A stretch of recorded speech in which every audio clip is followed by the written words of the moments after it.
Delay to go off here. Let's see. Did I do this right?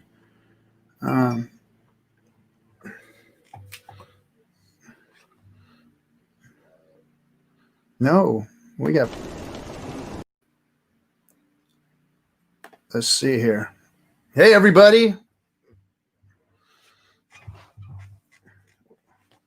Technical difficulties. Oh, I know what I got going on here. All right. There we go. We're back on. We're back live. Hey, everybody. Welcome to Discourse Syndicate. I'm RG3. Just snapping out of a foggy haze. I haven't even shaved.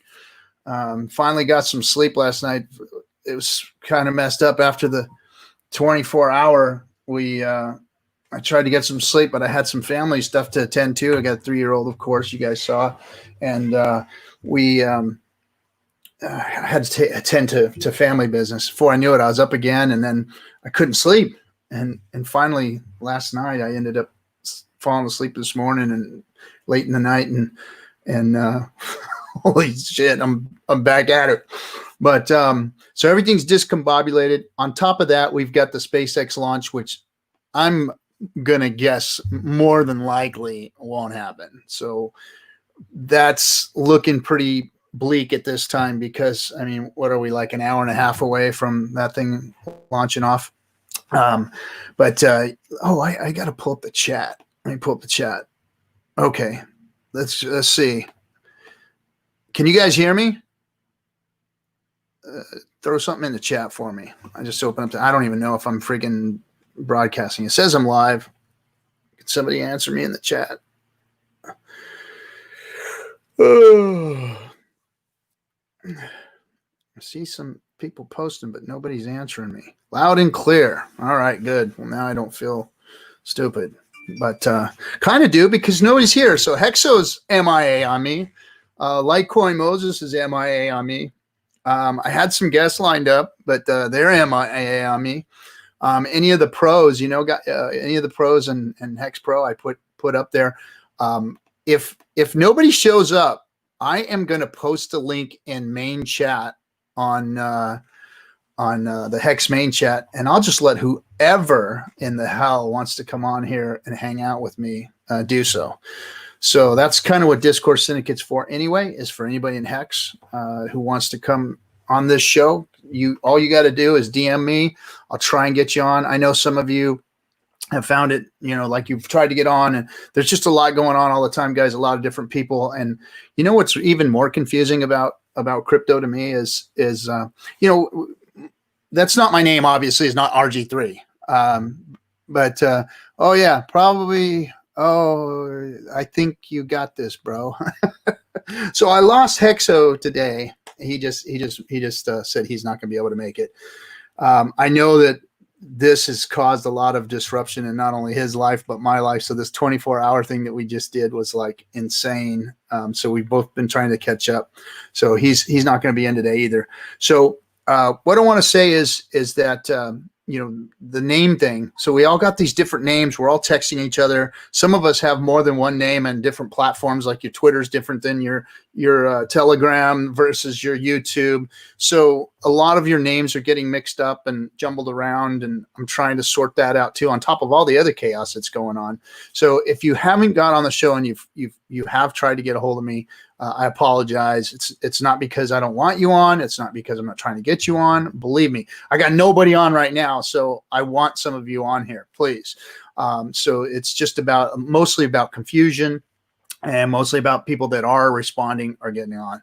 So nobody is showing up. I appreciate you guys retweeting and getting folks on, but we were talking about the syndicate and what's going to look like in the future. For all of you Hexicans out there, what we're going to do is is that Chaos Creations? Oh, okay. You want to get on? Hold on a second. Let me throw this out to my boy here. He's always willing and got a lot to say. But Chaos, make sure you got your audio level when you came on the show the last time, your audio level was way up, bro. It was high. So let me get to you there. Hold on a second.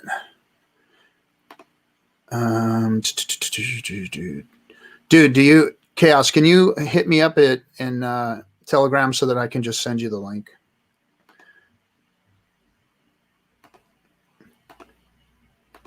And any of you in the chat right there that are, can jump in or whatever, just hit me up on Telegram and I'll throw you in. Let's see. Let's see. That's it. Up there. So what we're going to start doing on the Syndicate is we're going to have a free-for-all night. And I want to go ahead and let the haters come on too. So any of you out there that are promoting the show or helping out, throw the link up there in their Twitter pages or wherever you're talking to them, in Discord or wherever, and have them hit me up in Telegram, and I'll gladly schedule them to come on. They can come hate and do all that stuff, and then we'll have free for all night where I'll just post the link up there. And we're going to just let everybody come on. We're going to do like what Hexo and I did for the 24-hour. Discourse is going to do that. Like maybe on Friday nights we're going to do that and call it the FN Friday night, that Friday night hangout, the FN hangout or something like that. And we'll just let all people from Hex come on and join and talk and hang out and just because that 24-hour, there was a lot of time there that we were talking and a lot of the conversations went willy-nilly here and there just to fill up space. I mean, it was like, trying to talk about, we talked for 24 hours, so it was cool. But I mean, filling up the space with just all kinds of other talk was kind of fun and cool. But I'd like to keep our free for all on Hex, just, all of us talking or whatever. Let's see. I'm going to send it to, we got some people coming here. So that's what we're going to do. Like probably for the F and hangout, we'll do just a free for all. Everybody in Hex invited. Come on in, hang out, talk with us, ask your questions personally, and talk to the rest of the community. Say stuff you want to say, or come in here and get bitch slapped or whatever. If you want to come in here and talk shit about Hex, and you feel brave enough to come and face the people that actually know something about it, come on in, and we'll gladly bitch slap you around and let you know what it's all about and let you know who we're all about and what we're really all about. So let's see here. What's going on in the chat? When will MetaMask be on iPhone? You know what, Jack? I think that MetaMask is on iPhone. I don't think there's an app for it in iOS, but I think that you can operate it. I've heard of people doing it, but I don't mess around with my crypto on my phone. I don't mind using like apps that can monitor things, but I don't like using crypto on my phone. The only one that I am doing right now is the Hex.business app, and I really like it. The wallet, the little chart, all that kind of stuff. So I'm hanging out on Hex.business, just kind of checking it out. So let's see. I got Johnny in the green room here. I'm going to pull him up. He was so Johnny Chaos was with us on the live stream for a little while. So I'm going to bring him up and see what he's got to say. Boom. Yo, what up, Johnny? It's going. It's going good. Is my volume too loud? It is still a little loud, bro. If you look down at the bottom where it says camera mic, there's a little cog there. Click on that, okay. And maybe you can work on bringing your levels there when you go into audio settings. You can work on your audio levels there. I don't think that you can actually lower the levels from there, but you can see where you're banging if you're banging it too high. But it might be just the room you're in and the echo and stuff. But it's not killing my ears. Oh, he left. He's going to come back in. So back to Jack. So that's what I think, man. That's what I think. What's going on with that? I don't trust any of the stuff on my cell phone that much. But the little bit that I do have over at Hex Business, I'm playing with that app. I really like the app. So Let's see here. Let me see if I can add him. There you go. I think it's probably just me. I'm loud. No, you're good. Can you hear me? It sounds better now. Can you hear me? Okay. Can you hear me? Absolutely. Okay, cool. Yes. All right. So what's up, dude? Well, I love the stream. All the intelligent people that were on there, and I think it was great for the Hex community for them to see the people that, you know, are really serious thinkers, and we're not all bots. And man, that was sweet. That's what I wanted to do with Discourse, man, and just give the Hex community a place to communicate to the rest of the world and to one another, ask questions, show our faces, show who we are. You know, like I know that people in crypto are worried about their privacy, and they do a lot of privacy stuff and whatnot, but I've chosen to put my face out there. And, you know, I mean, there may be a time where I'll have to go incognito, but I'm not scared, you know, so, and, you know, I even show my kid on stream, and so I'm not scared. So that's, you know, that's the way it is for me anyway. But I know that other people, they want to come on and put their names on here as, you know, whatever it is. And I understand, but I just want to give everybody a place to show their face, speak their piece, talk bad about Hex, talk good about Hex, you know, come in here and challenge us if you'd like, that kind of stuff. And then I was just telling everybody as the stream started that on Friday nights, we're going to call it the effing hangout, and Friday night hangout. And we're going to just have a free for all, and just let me see if I can fix this camera a little bit, and just have everybody in the Hex community just kind of come in and speak their piece and talk, and I'll open up the stream to everybody, and whoever wants to get in line and come on in, just come on in and hang out. I think it'd be interesting to see if we do get some haters in here, which would be very interesting because they generally don't like it when the odds are not in their favor. Well, bring it, you know, because they've been gangbanging Richard for all this time. So now they're starting to have all of us come out. So now it's just not his face anymore to go get beat on. Come on in here and beat on our faces, you know, and hear it from the community ourselves. Exactly. I mean, you know, if you want to have an argument, you got to have an argument. You got to have facts, right?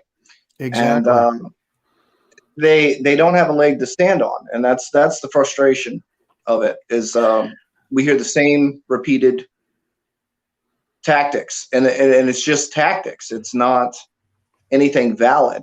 No, it's willy-nilly tactics. See, usually when you try things like that, you got to have a strategy, and they have no fucking strategy. Yeah. All they have are tactics. No. And when you just throw tactics out there, they don't work. It's like being a Marine and having an objective, and just look, the objective's over there, but let's just start shooting over there. You know what I mean? That's not how it works. Right. You have to engage the enemy, and you have to find avenues of approach, and then you have to take that enemy out. Shooting is only a tactic in that thing, and that's what they're doing. They're just fucking shooting, and it's a ridiculous mess. But anyway, beep boop bup. The bots are here, guys. The bots are here in Discourse Syndicate. So, well, I think now that they're starting to realize that it's not bots. That you do have some people that are going to challenge you back if you decide that you're going to take a stance. Well, you better be able to defend that stance. You know, I just put out a video today because I wanted to kind of cover my story of what got me into crypto, what pisses me off about crypto, why I quit for a while, why I got back in. You know, we're not stupid people. We're not buying into, okay, this is the next scheme. Let me get, you know, the fact that they kind of, you know, label us like that is what really burns me up. You know, it's like, no, perhaps, you know, we're actually really analyzing and digging deep, and you're just setting it aside because you rather just be right, you know, about what you think. Your opinion is more important than reality, you know? Yeah. Yeah. No, I have the same, you know, kind of story about crypto. I got in, and I was a technology I guess you can say hobbyist. I was trying to build a technology company on the side. So I've been involved in or have known about cryptography for a long time, way before Bitcoin came out. So the concept of it always intrigued me. And I never put two and two together back then. I was in the gaming world. The company that I was building was in the gaming world. And the IRC channels that we spoke in, there were a lot of these cryptographic guys that were running around trying to monetize games, you know, trying to put money into gaming, and they were very successful at it. And if you know who Brock Pierce is, he did that back in the day, and that's what he made most of his fortune on in crypto. Was he was one of the guys in the beginning that did a lot of work in monetizing games. And I never put two and two together. And then I heard this Bitcoin thing inside the IRC channels back in, you know, the early 2000 issues, you know, mid 2000s, and didn't think much of it. And then when it finally launched, it was like, oh, it's like a PayPal thing, you know, and then it started grabbing attention, and, you know, I got some, used some, was like, oh, well, this is cumbersome. But I looked at my wallet one day and it had grown exponentially, and I was like, holy shit, you know, what is this stuff? And then I started looking at it as a speculation or an investment tool versus a payment method. You know, and that's when I started really looking at crypto. And then I had, in doing so, I ran into a couple of friends that were building exchanges and building their own coins. And then I got sucked into the ICO world and we all did, brother. Really, really dirty arena of the, you know, the guys that had the network marketing scams and everything else. I never got involved in any of those things. I was a professional network marketer at one time, but not involved in the crypto world. But I seen them all, and I had friends that were involved, and I saw a bunch of them, you know, lose their fortunes, or some of them made fortunes, and some of them went to jail and all those kinds of things. So I saw the dirty end of it, and I watched what's his name go to prison for his black ops website. I don't even want to say it, but anyway, you know, so I saw that all happen. I was like, man, this is some crazy shit going on here. But the same thing happened to me. You know, we saw the rise. We all thought we had made a fortune, and those of us who are holders, which I made very few trades. I traded every now and then. But then and made some decent gains off of a couple of lucky trades, because I'm definitely not going to say I was a trader, or that anybody should consider themselves an expert trader.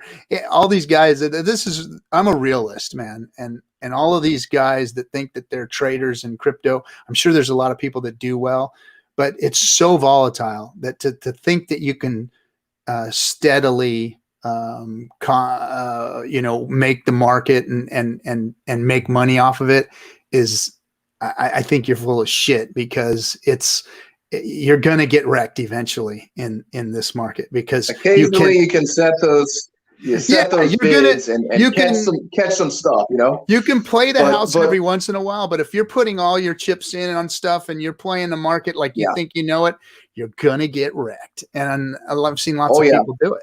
You know, and so, and then of course this last bear market has put a bad taste in all of our mouths. You know, it's like, freaking crypto. You know, we all got all these bags now from 2017, because everything we were buying was just going up and going up. Everything we traded was going up and going up. We're like, yeah, this is great. We're all going freaking. You feel like a genius when that works, right? Oh yeah, we're all gonna buy. We're on own a fucking island, you know, and all this shit, and not so. Not so. So, you know, we, you know, anyway, so that I understand, bro. I'm in the same kind of boat as you as far as crypto goes. And then Hex comes along and then kind of brings it all back into perspective and says, okay, wait a second. There is use case for crypto. This is a great use case for crypto. This is probably the best and the only use case for crypto at this point. And here's it. Here's why I'm getting in. Here's what's going to happen. You know, so that's what I want all of us to start to explain to people. I bash Bitcoin, but I don't bash Bitcoin because I don't like Bitcoin. I like Bitcoin because it is the king, because it was the first, because it was the Betamax to our MP4s. You know, it's the emergence of the technology. It's the first one. And I understand those people out there have bags. I know they do. I know they've got a lot of Bitcoin bags and they want it to, you know, quadruple in price and 10x and all that. But I don't see that happening. I don't see that. I don't see Bitcoin as something that everybody can, you know, do well on, or it can even have some kind of a use case, because it's lipstick on a pig, everything that they do to it, you know? Well, here's where I kind of come into the sphere. I was 100% skeptic of Bitcoin from the start. I knew of it, but I was a total skeptic. I collect things, so I'm a collector. You see, there's various toys and stuff here up in my office behind me and stuff. So baseball cards, comic books, all of these things that you could buy, you could hold on to, you could sell, that were actually tangible things, right? Yeah. So I'm a guy that wants things that I can hold. So it's funny to listen to the arguments now that people are presenting about Hex, which is exactly the same arguments I had with Bitcoin from the start, when I told my friends, man, what do you want that digital stuff for? Stay away from that, you know? And that was a painful mistake that I had to learn, because I woke up one day and I'm watching the news and it's $2,000 and I go, wow, I could have like totally been in on that. I could have set up my store to accept, you know, Bitcoin back then, and I would have probably left it in the wallet. I probably would have forgot about it. But yeah, you know, it's so, you know, it made me think. So instead of getting mad and saying, well, I failed, you know, I totally missed that train, I had to go, okay, now analytically, what makes this happen? You know, what caused this? What did I miss? What did I not see? You know, by dismissing it, blowing it away, right? What did I miss?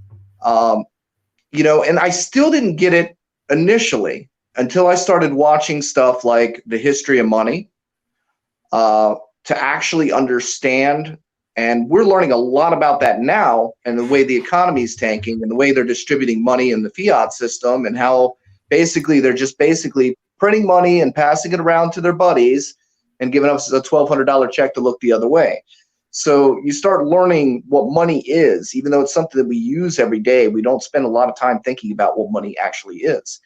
And when you start understanding money and finance and how we're actually monetarily sovereign, and they're just printing off this money, and we always seem to have money for whatever they want, but when it comes to stuff that the people want, it's not going to happen. There's always an excuse. Yeah. So that's the kicker, is understanding money. Once you understand money, and then you go, okay.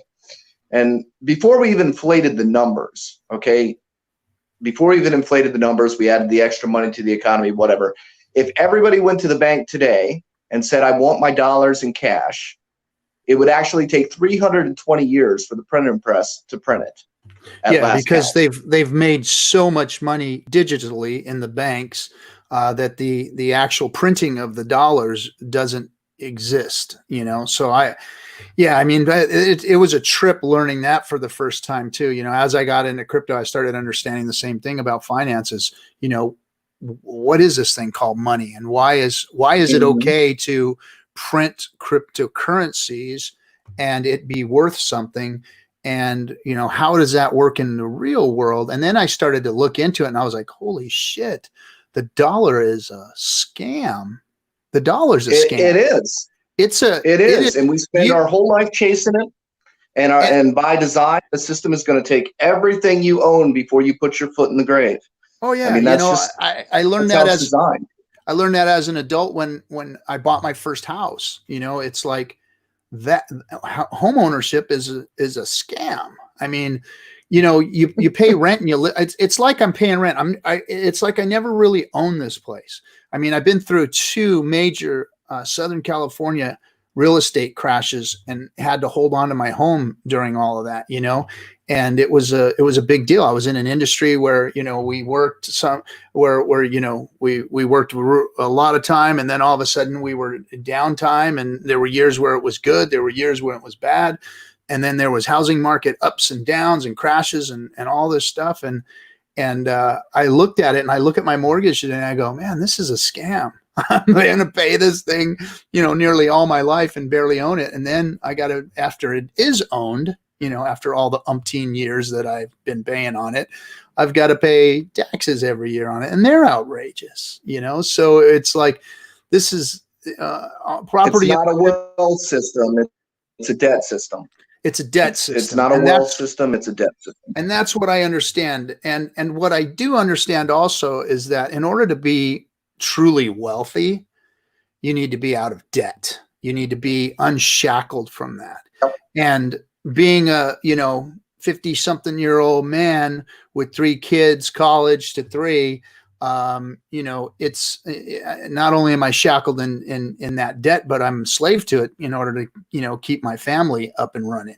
So my goal was always to get out of that debt. Now, how did I do it? The 40-40-40 didn't work. And that is, you know, give up 40 years of your life, work 40 hours a week, to get 40% of your pay, which is supposedly what most people got. Well, those are all gone now. The good pension plans are gone. The 401ks are now 101ks. And, you know, it's not there for the guy. So I'm telling all the young people out there, hey, you know, when you get to my age, it's going to be worse, because the generations before me, they had pensions, they had retirement plans. Those don't exist anymore. And a lot of us don't even They're have. obsolete. There's nothing like that anymore. And it makes us now have to be much more creative. They just don't exist. So when you start looking at that, and then you look at now the bank, since the bank is, you know, all fractional banking, they can loan out 10 times more money than they actually have. We're living on a digital currency now. And then take the money that they get, and then take the money that they get back from those loans and 10x it again. Yeah, absolutely. So it's really a fail debt system, to where by design you're going to die broke and your family's going to have bills. So yeah, there has to be a way around the system, and there has to be a way to build wealth. And like you said, getting out of debt is definitely first. Yeah. But you can't. Go ahead. Go ahead. Well, I think that, like you said, you know, I mean, I don't want to get to a solution, because crypto is not the solution. Crypto is a function within that operation of finances. It's a function. It's good. Yes, it works. But it's just a part of it, you know. The global financial system is not going to crash down on everybody and not work. It's going to work eventually. It's just, what is your position in it? How are you advancing yourself in it? And the way I see it is, cryptocurrencies, or a good crypto like Hex, is going to be my way out of that system and into a better position, basically. Because I can't make the type of gains that I've already made in the last few months anywhere else on the planet. There isn't a higher appreciating or a quicker appreciating asset on the planet. So for me personally, it's a perfect position. Hex is a perfect position, because I know what it's going to be in the future, because I was smart enough to actually sit down and understand what it is. And I was smart enough to understand what cryptocurrencies were all about. And for those of us who are in crypto, we understand it. The outside world does not yet completely understand it, but there's a good reason for it too, because there really is no use case yet. And I think, and it's just my opinion, that Hex is going to be that first use case for cryptocurrencies, because there really isn't a safe place in crypto until Hex. And that's the funniest thing, is that everybody thinks Hex is not safe and is a scam. And even in our own community, the cryptocurrency community, you dumb mother, I mean, oh my God, this is the truly the only real crypto that is going to DeFi. give you the freaking security that you need and that you long for, that you beg for, that you want. Crypto, it's here, you stupid fuckers. Come and get it. It's here for the taking.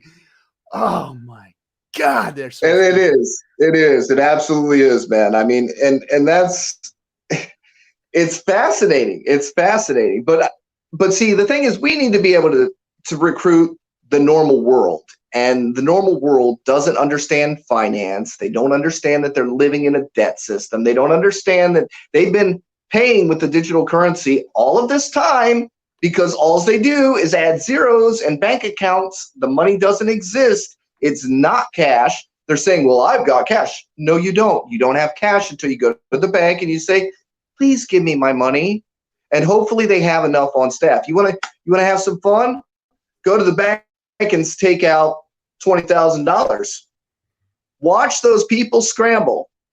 You can literally wipe out a bank going into the bank and saying, I need $20,000 in cash. It's funny because they have to write out their forms, possible illicit activity. They have to pull you in the back room to count it out to you. I mean, it's a big to do. And then you've got to fill out paperwork and everything else because you took that cash, and they flag you. They flag your account. With it? Exactly. Yeah, it's ridiculous. So I mean, you can send $1 billion in cryptocurrency and push the button. It's crazy. It's crazy. But back to the purpose. If you go to the bank. Now, I tried this a while back. I wanted to get a CD from the bank. Mm-hmm. I'm thinking, let's see, 2015, maybe? 2015, I think. So I tried to get a CD, and it was like 1.5% for 5 years. And I'm like, damn, well, that sucks. And, it's like, well, if I buy a $10,000 CD, do I get more? No, 1.5%. So I got to lock up my money for 5 years to get 1.5%. Yeah. Well, I took my $10,000 and I bought product, and I turned around and sold that product for double markup. So I double my money. That's how you do that. You can't go to the bank and say, hold my money, store my wealth, and give me interest, because the bank can borrow unlimited money from the Fed for 0%. So they don't actually need your money in their bank to cover their loans. So now they don't have to pay you interest, and they're not going to pay you interest. You're going to pay interest to the bank. You're not going to gain interest. So this is like something where you can let your money work for you, and there's not a lot of options to that. I mean, you can do it the hard way and buy supplies and resell, or commodities and resell, or you can invest in real estate and hope that the person that you're renting to has a job. Yeah. So, you don't, you start building those real estate houses of cards, and that's bad too. Yeah. Because you can own property, but if your renters start falling, you're still liable for that money. Oh yeah. Yeah. So what is safe? That, and you nailed it though. But so here's, in my opinion, what I think is going to happen. So Hex, after the launch, so the launch phase is going to be a shit show. Those of us who got in early and got in during the launch, good for you. And you're going to benefit from it. And you're going to be the winners, and the big winners in the game. The real winners in the game are going to be all of those people out there like myself, like you, who are, 40s, 50s, 60s, that want to store value like a CD, but want to actually make some real money on it, like 3.69% or more. That is unheard of in the real world. You just what did you quote? 1 point what? 1.5% for a 10-year CD, or five year CD, $10,000 for a 5-year CD. So you got to lock up for 5 years, and $10,000 minimum. 10,000 minimum, and that's the best rates that are going out there. I think you could get muni bonds for a little better. Then when I was checking into it. Yeah. So muni bonds are a little better. But here's some of the caveats to that. You don't get early end stake bonuses, from other people.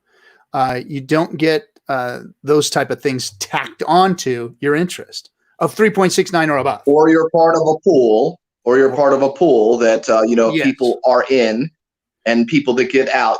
I mean, there's all that complexity. Yes. But I mean, just fundamentally, so just 3.69% is good.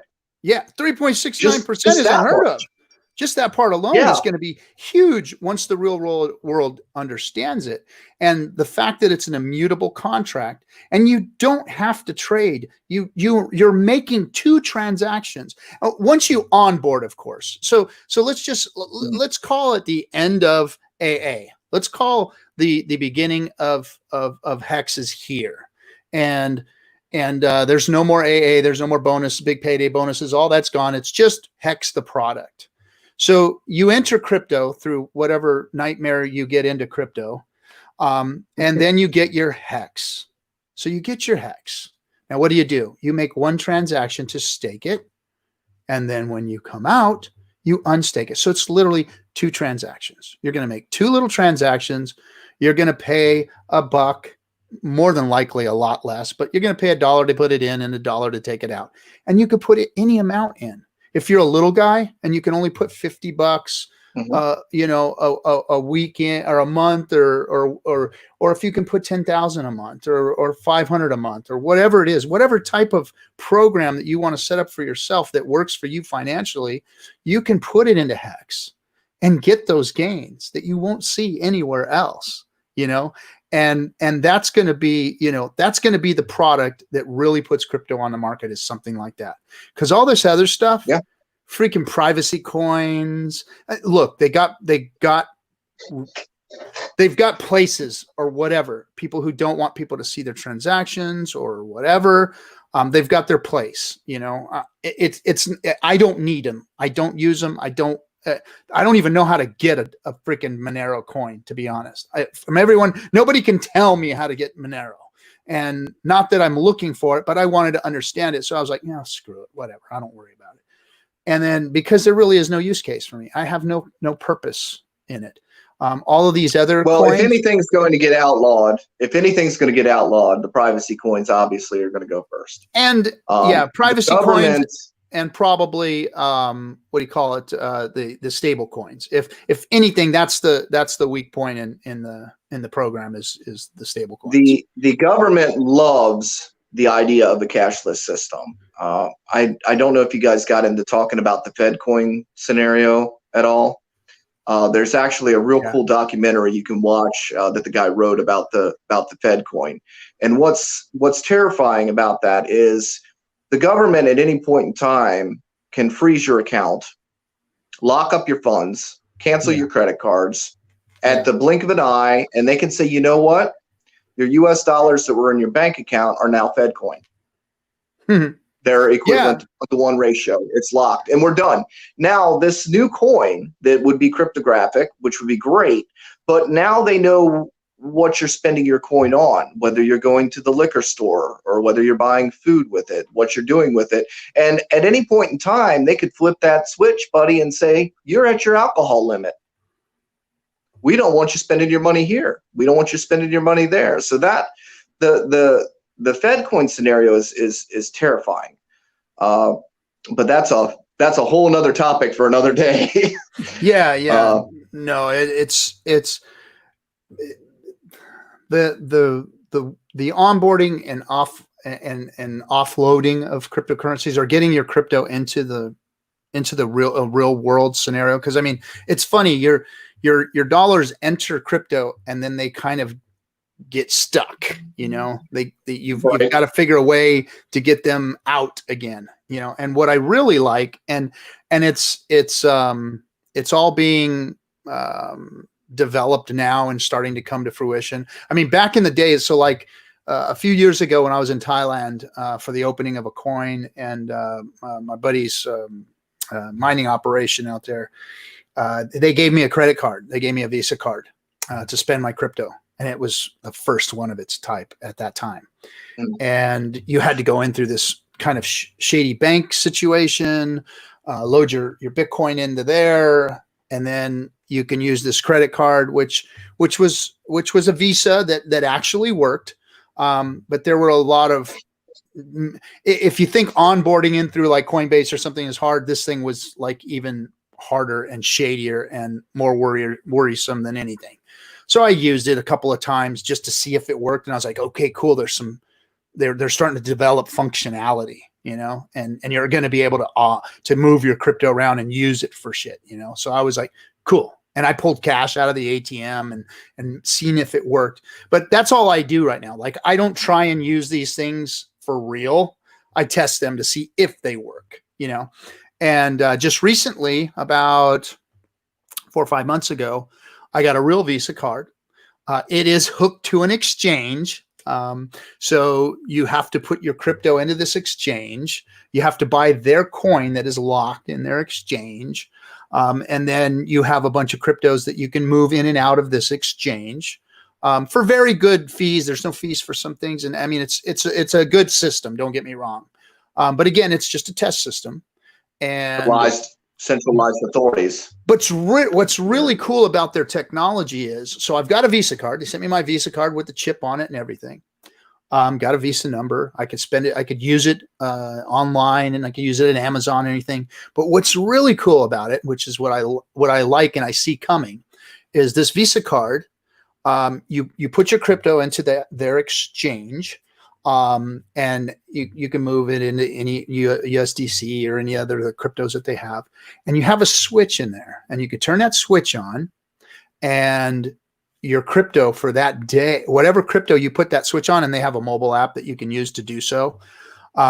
You go to the Home Depot, you buy your PVC pipe, you put the card in, it pays like a Visa card, and it uses that crypto that you checked. So whatever crypto you check to spend, say your Ethereum is up today. It's like, you know, going nuts. So, okay, well, I'm going to spend my $20 at Home Depot on my Ethereum, and you put it in, it swipes it just like a Visa. The transaction is done just like a Visa instantly.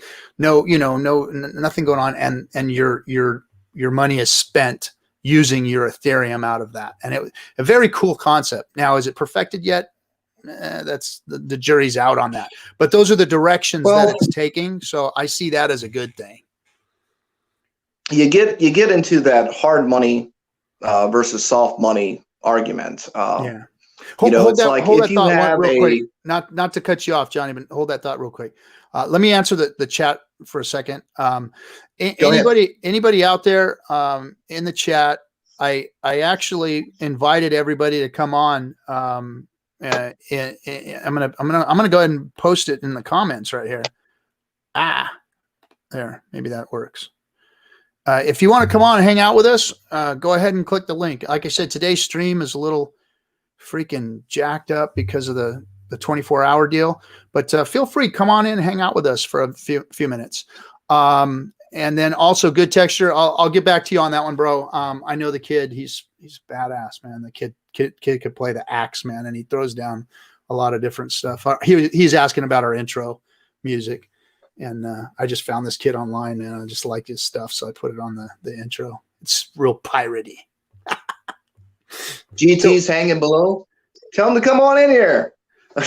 Yeah. I threw the link in the chat. You know, I said, go ahead, come on in if anybody wants to come in. So go ahead, Johnny. I'm sorry about that, bro. Go ahead and.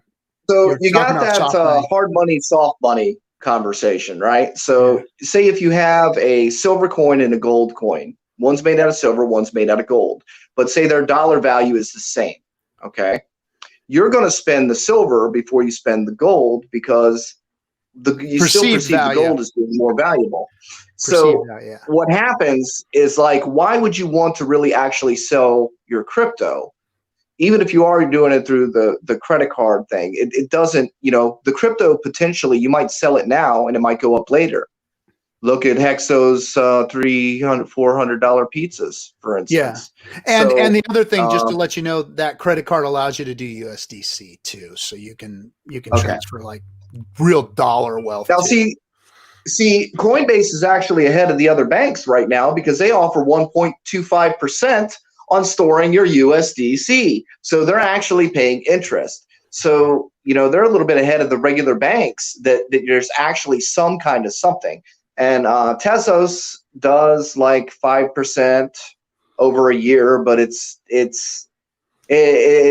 pales in comparison to the potential returns that, you know, Hex has. I mean, you get if you only have like $25 in there, then you're only getting, you know, like a fraction of a Tezos every month. You know, it's not much.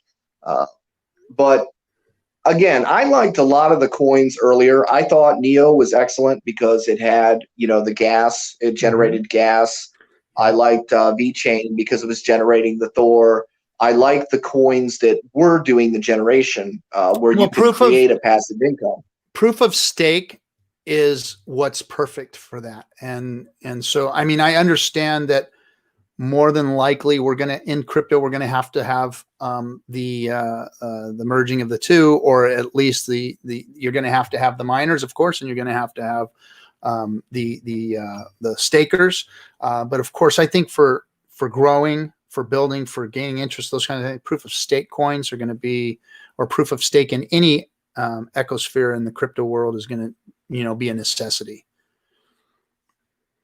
And that's the kicker is, you know, if you look at the real world, you know, X amount of people own all the wealth. If you look at Bitcoin, 2,000 wallets own all the wealth. Okay, Hex is a new project. It allows us to start at the bottom and build. And whatever you start with, you're building on that. Yeah. You don't get those second chances very often, you know? No. That's why I'm so bullish. I think we have to have something. Yeah, and that's why I'm so bullish. You know, because of my age and what I've seen and where I've been, and the financial tools that I've had at my disposal. You know, I've you know, bought homes, sold homes, bought cars, sold cars. I've built businesses. I haven't been as successful as most guys out there. I mean, I'm in Southern California. It's not easy to live out here and raise a family and own a home. So I've done all right. You know, I'm renting a house that they call mine. But you know, I mean, this is the tool of tools for me to gain what I call that financial freedom. Look, they say, you know, money doesn't buy you happiness, but hey, money buys you options. Options buys you freedom. Freedom buys you happiness. So in a way, stress. Money can take some of that stress away, and that's the thing, because we are in a, you have to continue to make that money. You have to. Yeah. They've convinced us that it has value. We've got to pay our taxes in it. We are a slave to the system. So if there's not a way or advantage to get beyond that, you know, there has to be something, you know, and you start grasping for, you cannot just work a job now and expect that job to take care of you. That doesn't happen now. Job stands for just over broke, everybody.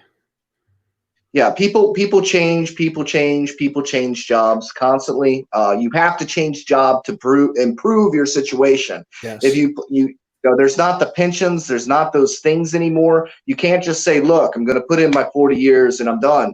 It just doesn't work that way. So how old are you, John? In my case, older than you think. In your 40s. I'm not quite your age, but I'm close. I figured you were in your 40s. I'm in my 40s.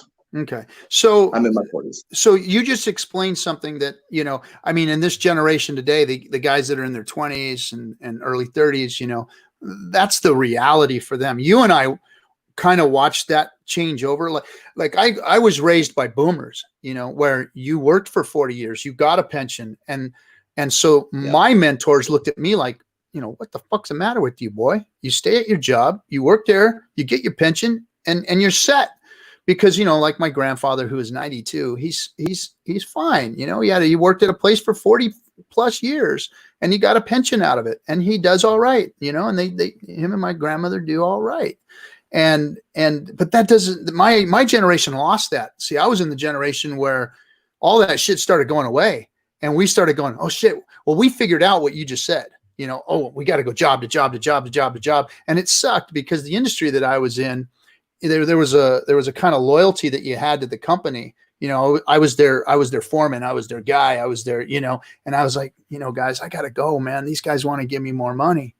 So I ran the gamut in my industry where I went to another job, and then, you know, inside of me, it was like, man, I just freaking turned my back on these guys to get some more money. But a guy's got to do what a guy's got to do for his family, right? So that whole thing was like soul stealing for me, you know? And every time I had to advance myself to get a better position to get some of the work off of my back, because they were squeezing me like a fucking, you know, wringed out rag trying to get a little drop of water out of me, I had to go to another company and try and do better there and make more there for my family. And again, I sold a little bit more of my soul to do so. So this whole thing that we've gone through has been freaking just wrecking us, you know? And on top of all the work that I've been doing, my body's destroyed at this age, and it stole my soul, and I have nothing to show for it. Nothing. So how does a guy like me get out of this situation? And I turned to crypto, and I turned to investments, and I turned to business. And, you know, I should have started my own business a long time ago. I tried to do it on my own, learn on my own, and it was hard, and I failed a bunch of times, you know. Well, you know, that's typical. That tends to happen. You know, I left the job as a dental technician cool. many years back. That was kind of my last real job. It wasn't paying all that good. I sculpted teeth. I've got my artwork. I've probably got in a lot of people's mouths that don't know that it's there. You know, I sculpted teeth. So we did Crown and Bridge, and I liked the job because it was casting and molding and making models. So it was a decent job, and I liked it. And I had to leave it because of some issues. I'm not going to get all into it, but I was there for 5 years, and I had to walk away from it. And I was terrified. I was absolutely terrified. It's like, how am I going to make a living? I had a new baby on the way. You know, I didn't know how I was going to make a living. My monster business, so to speak, has started and stopped and started and stopped. And my wife said, well, how much do you really need to sell to make up for that job? I was like, well, I need to make this much and this much, this much. She's like, well, then do it. Like, what do you mean do it? Don't you realize this, this, and this? And she's like, no, do it. She didn't want to take no excuses. Yeah. Just do it. That was the answer.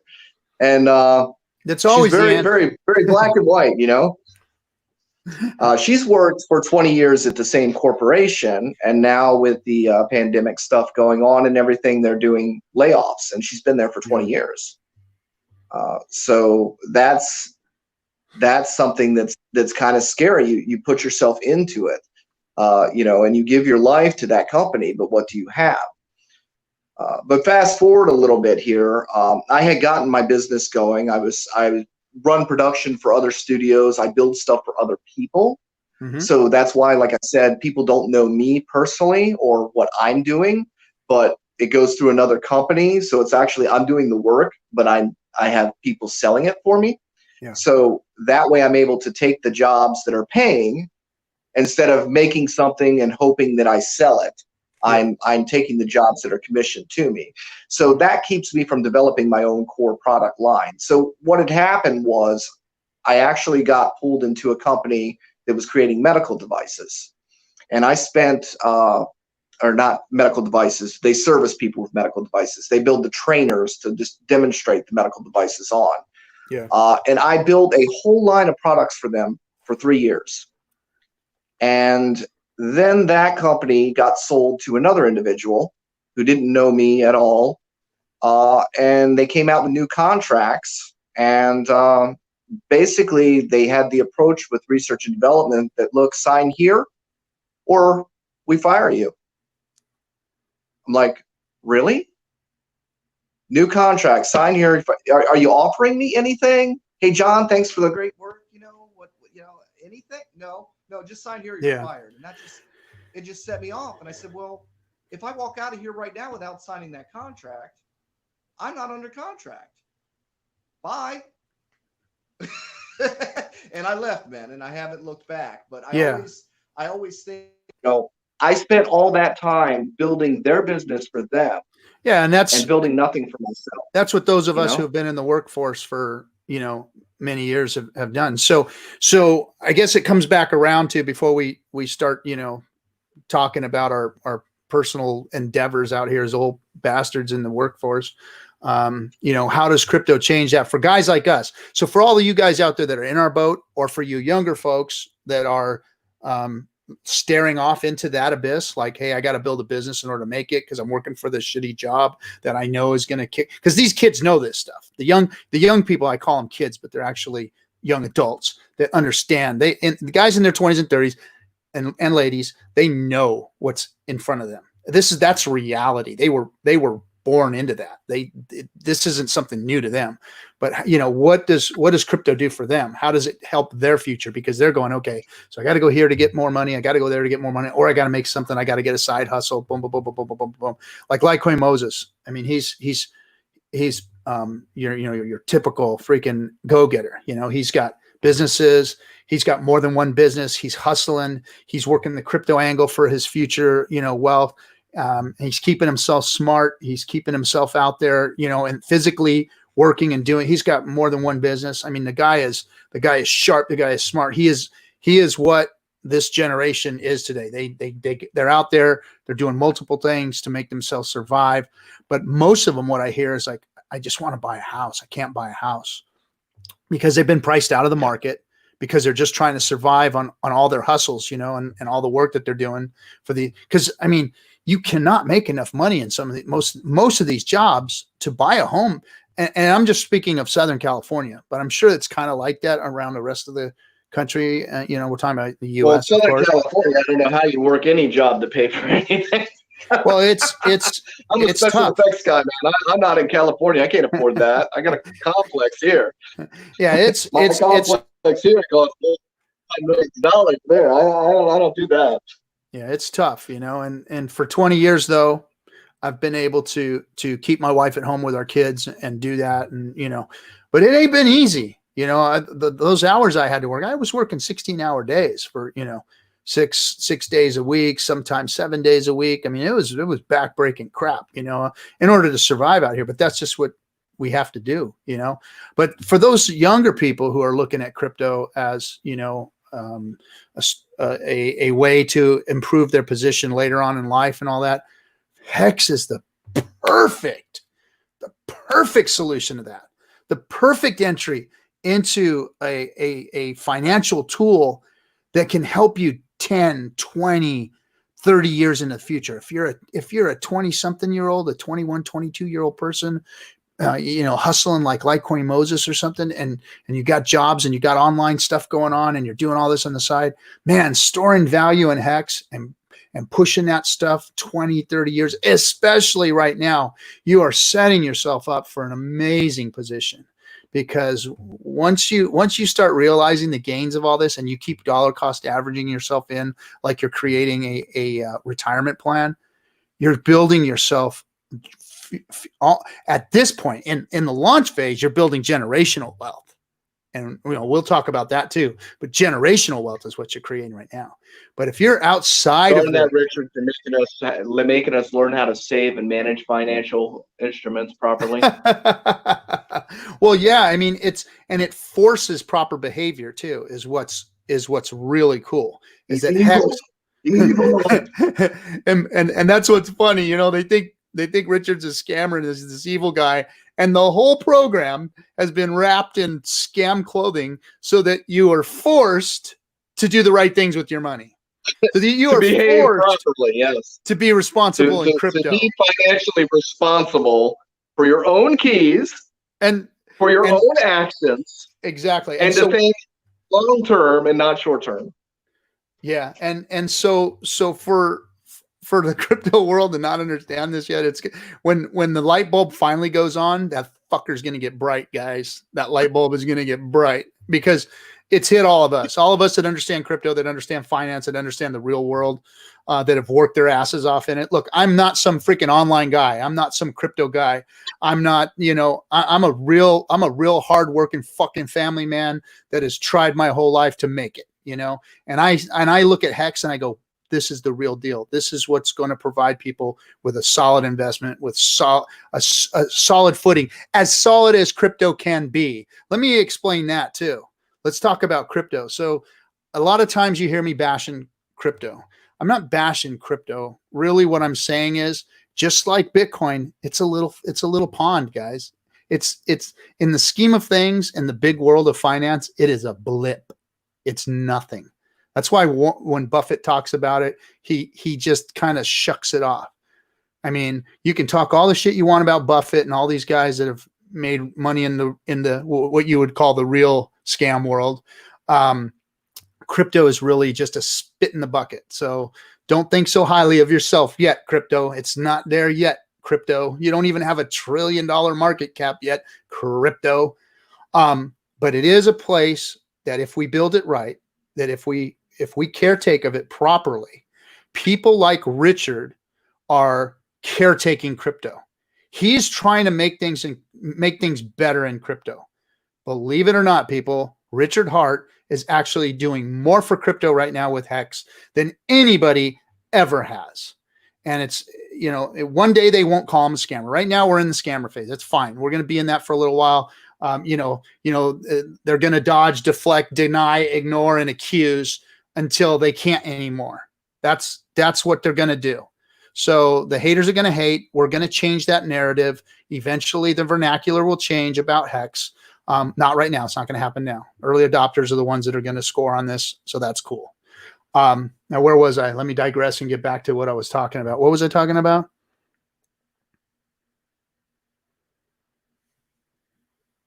Chat. Anyway, I'm going to do that sometimes because did too much bad stuff back in the early days. Kids, don't do drugs. Don't drink too much. Keep your brains. Well, anyway, that's my advice to that. So crypto is, or Richard, what Richard has done, generational wealth and what Richard has done. So Richard has created a safe space in crypto. Amongst all of these scams, amongst all of these failing projects, amongst all of these promises that were never kept. He said, okay, since you guys won't get it, I'm going to do what Satoshi did, and I'm going to put some out there, and bam, it's done. Here it is. So Hex says, okay, Richard, the smart fucker he is, says, okay, what do I need to fix about Bitcoin? What does the space really need? Well, we need a place to store value. We need a place that's going to gain interest. We need a product that's going to replace a product in the bank to onboard people. Unfortunately, he basically made an entire list of everything that's wrong with crypto and then put it into Hex. Yes. I mean, and he's got the experience to do that. He knows where the problems are. He's seen these holes year after year after year. And he goes, and then I'm going to do this and I'm going to do that. I'm going to take care of this. I'm going to take care of that, take care of this, take care of this. It's like the whole dream list is right there. Yeah. Yeah. And I'm not a technical guy. I don't know these coins inside and out. I don't understand all of them inside and out. I don't understand the technologies. I know just enough to get myself in a lot of trouble. But I know that Richard and all the things that he's done and is and what Hex looks like from the outside in. And I know that the smart guys that do know code have looked at it and they can't poke holes in the code. They can't make it look bad. They can call Richard a scammer. They're attacking his character. They're not attacking Hex. Nobody's attacked Hex because they don't understand Hex, because I can tell that, because if the dumbass that I am understands Hex better than they do, then I know they just haven't looked at it yet, because these are smart people. These are smart people calling Richard a scammer, but they haven't read the freaking paperwork. They haven't done their due diligence. I don't know that they're all that smart for calling him a scammer, because they're hurting their own business model, for one. But what I'm saying is these guys are crypto people that understand code. They understand how these systems function and work. And then some of them, I'm not talking about all of them. There's a whole bunch of just talking heads out there. Believe you me, I know them fuckers. I know that they're, shilling their their margin trading shit and all that crap out there. And then half of them just act like they know what they're doing because they read crypto freaking every day, all day. And they can, quote this, snark and this freaking, Zcac and whatever they do all that shit. Right. So those guys that are shilling their shit, that are acting smart, they just aren't doing the right research and they're not looking at the right things. And those that were smart enough and that have kind of looked at it, I've heard them all, talking to Richard go, well, yeah, you're right.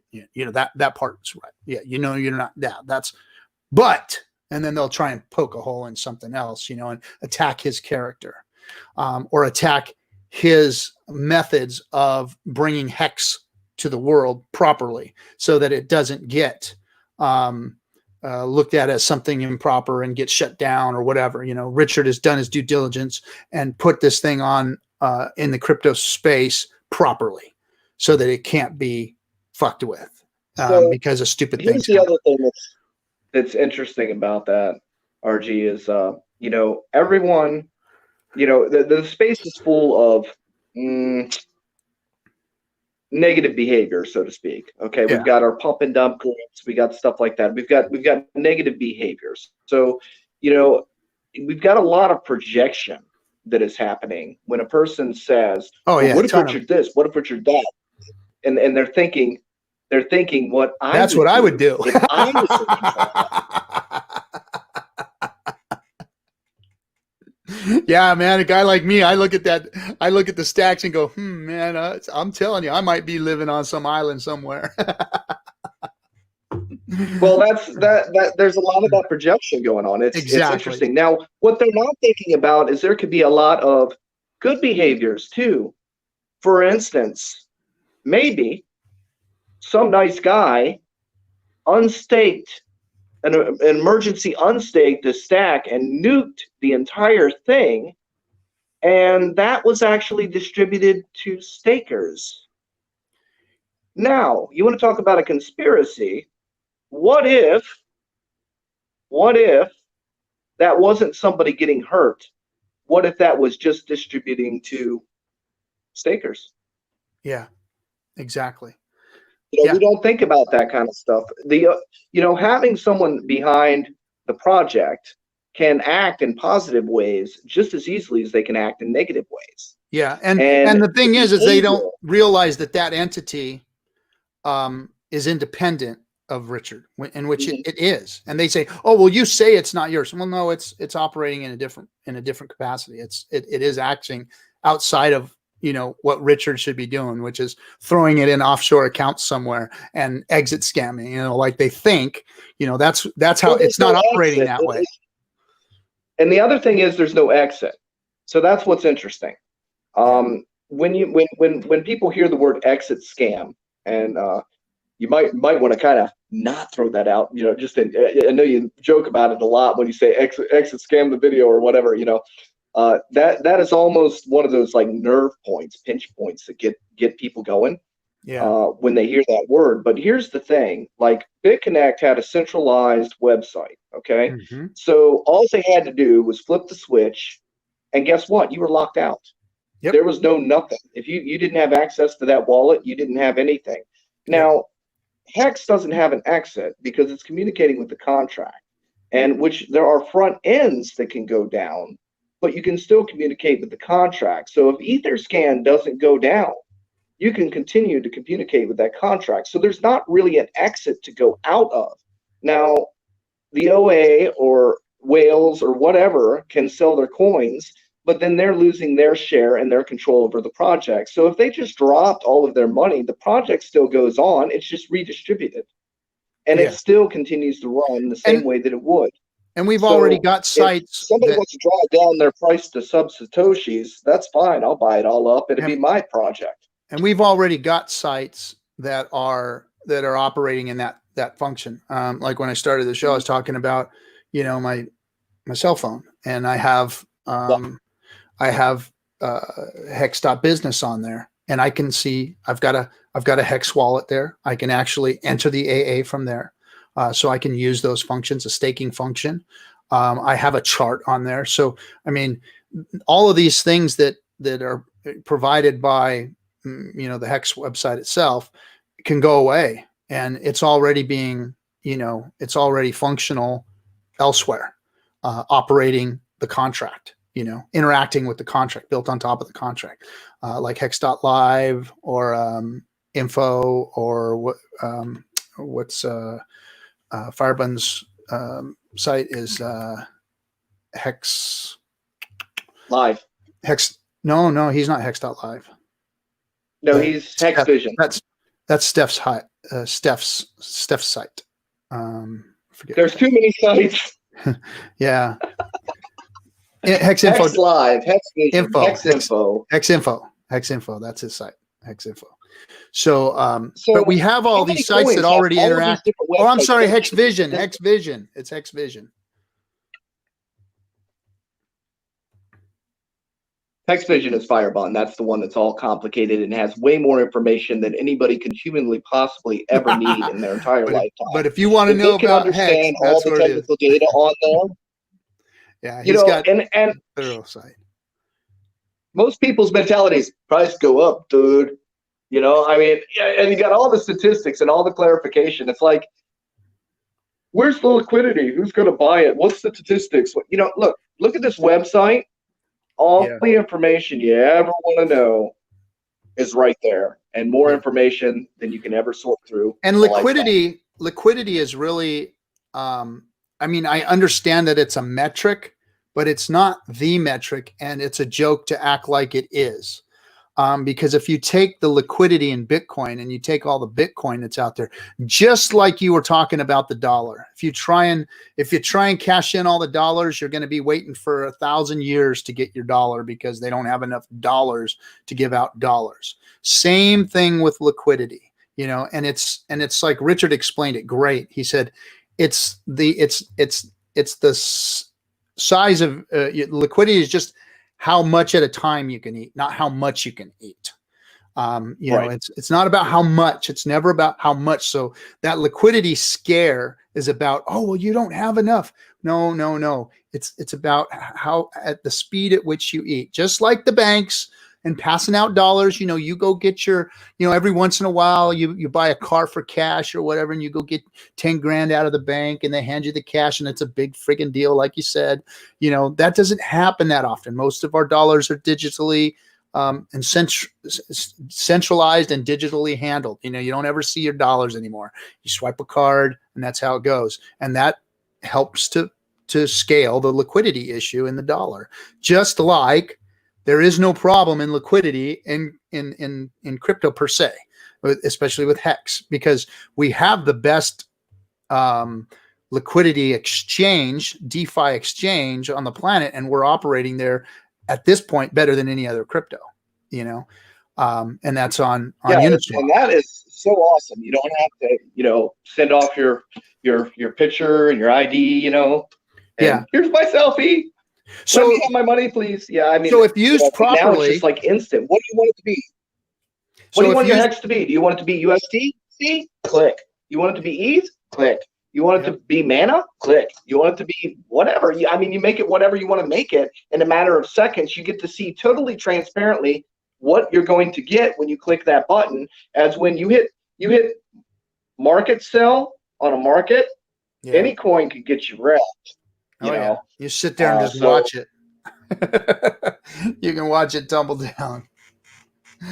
I actually enjoy when people dump their Hex on the open markets with no liquidity, because half of that, I don't want to get into that, but but then if Hex is used properly, it's perfect. If you're not out there trading your Hex, like I know right now that's going to happen. And that's going to be the thing, because we're going to see some, I think that people are getting leery of that, because I mean, think about it. If you were one of the people that tried to dump like in February or something like that on our first little pump, and you dump then, I enjoyed that. You're wrecked now.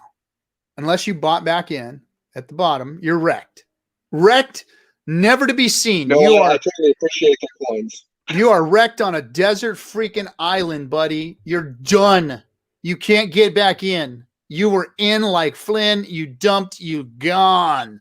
You're wrecked on an island, never to be seen from again. You're going to die with your freaking volleyball and your bloody handprint on it on that freaking island, because that's the only Hex people is, hurt in Hex are those that wreck themselves.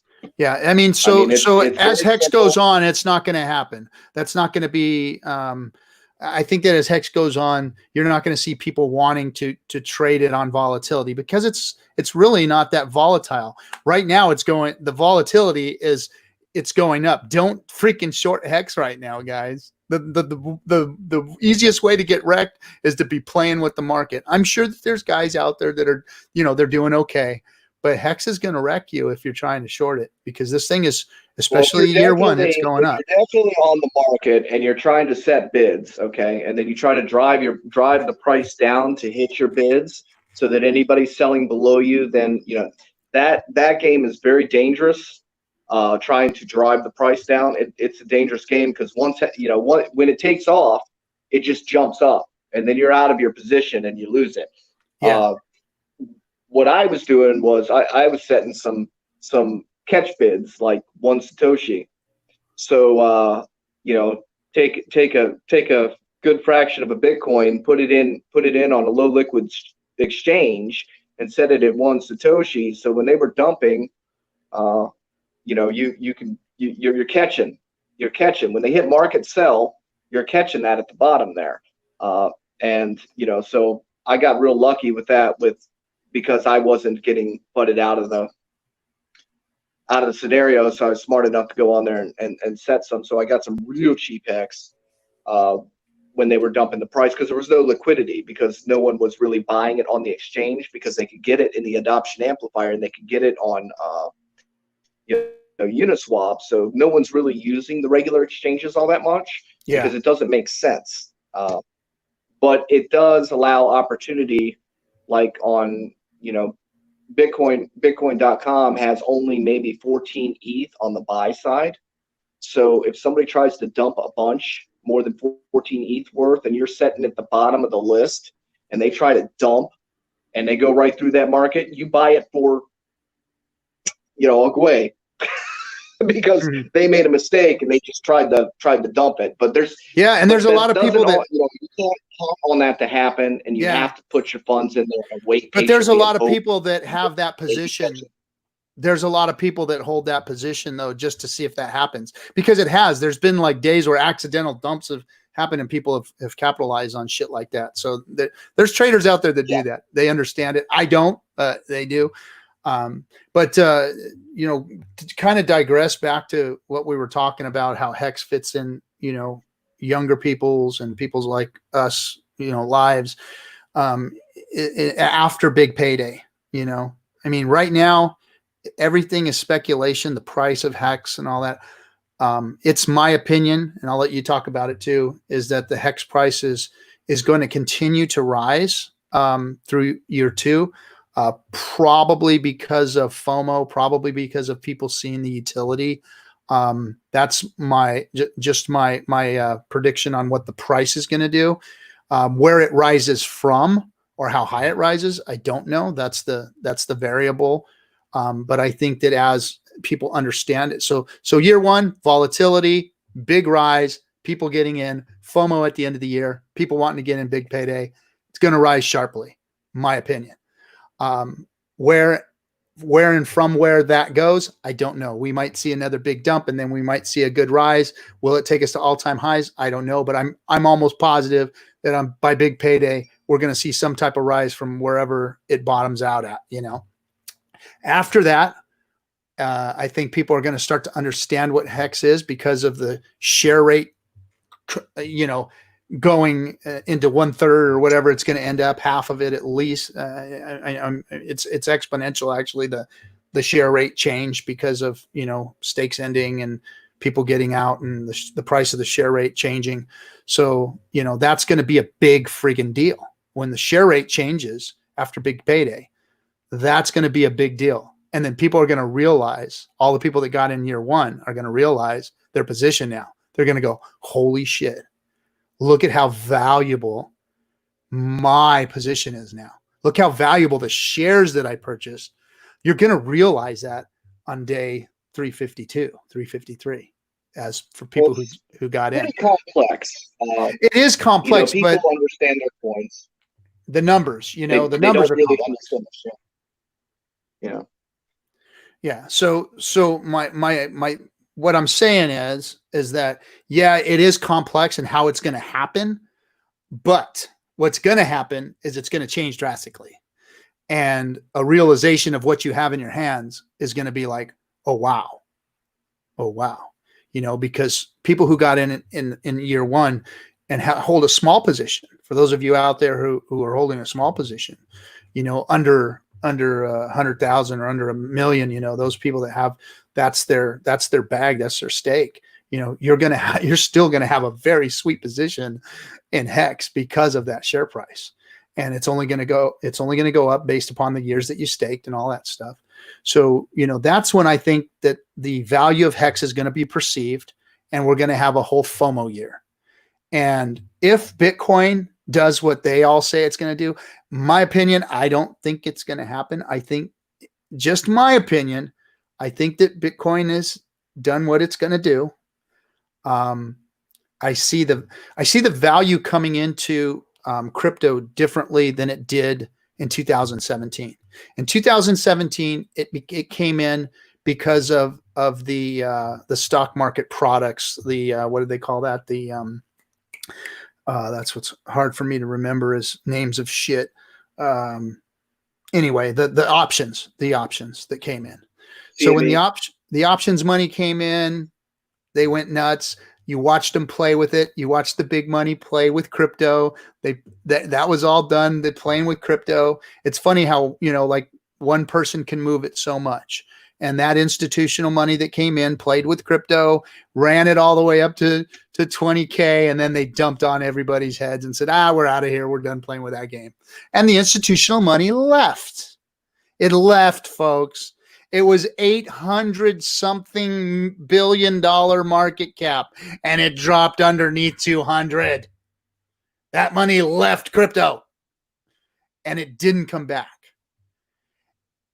The only time it ever moved was because of a scam after that. So we had a scam. The scam moved a lot of crypto. Bitcoin had a little blast, and then it died because the scam got found out. Everybody realized it was a scam, and now Bitcoin did its thing, and it's staying under 10K. So, in the scheme of things, we look at it now. So in 2017, when we started to see the rise in crypto, it was at 170, 180 billion when we started seeing that institutional money come in. Well, this year, this last year, we started to see money trickle back into crypto. Went from 170, 80 billion again. Now we shot back up to, what are we at? 260 billion, something like that. Let me take a look at that real quick.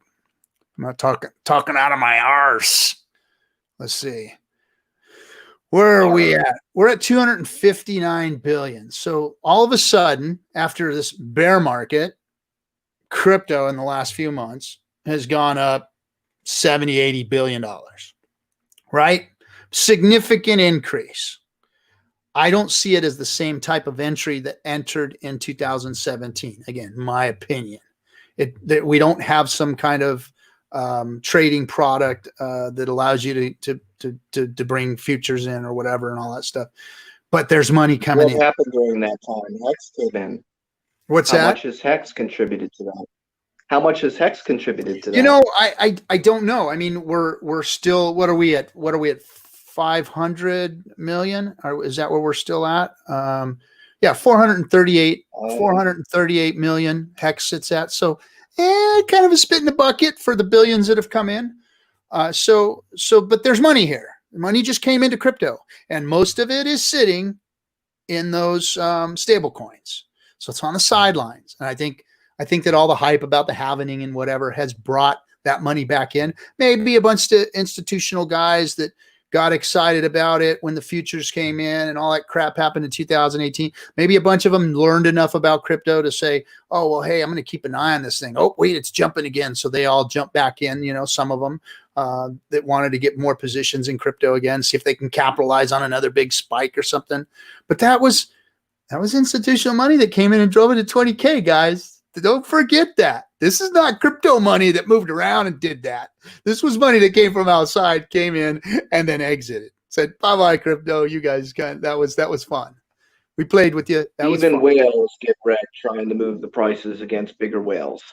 Yeah, so trading is not the way. It really isn't. But there's money back in. There's some billions back in. So they're getting ready to play again somehow, some way.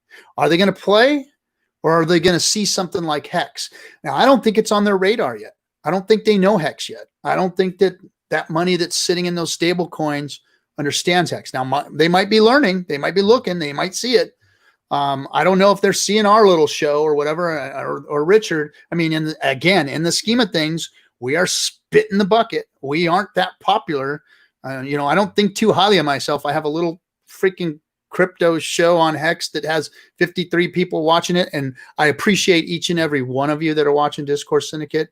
You guys are, my favorites. You guys are Hexicans. You guys are the one that make the show happen. Appreciate you. Like, comment, subscribe. Get other people looking at us so that they can know what Hex is all about. And we can get some of that institutional money in here and help them to put a good taste in their mouth for crypto. But I don't think too highly of myself or the whole crypto space in general. Even Richard, who is a very popular guy, he's very popular amongst us, but nobody knows who he is out there. The real world doesn't really know, doesn't understand. And so that institutional money probably we haven't even blipped on their radar yet. But once it does, that's when things are going to start flowing into Hex. That's when we're going to start seeing things happen. Because in the real world, if institutional money does come in, they're going to see Hex as something like, okay, this is something right here that is going to make gains that we could park some money in, that we can, really do well with, versus playing with volatility. Because that's what they did in 2017, is they played with volatility and they won, and the people in crypto got wrecked. Well, part of that run up was with the tether. The tether was basically they printed tether and ran the price up. And, we had the whole thing about, was it backed? Was it not backed? Well, after they ran the price up, they were able to sell what they had for profit, put it in the bank and say, look, it's covered. Yeah. Hold on a second. Somebody said, I disagree, RG3, strongly disagree. Well, my brother, tell me what you disagree about, or come on the show. I posted the link, bro. I posted the link. Come on in. Come on in. Talk to us.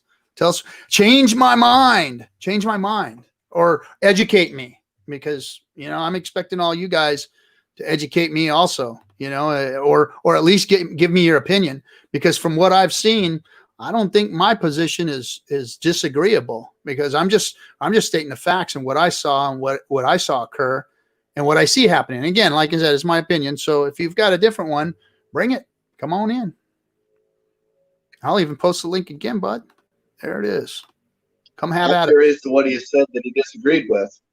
There's Cabana. Yo, yo, yo. Let me bring him up.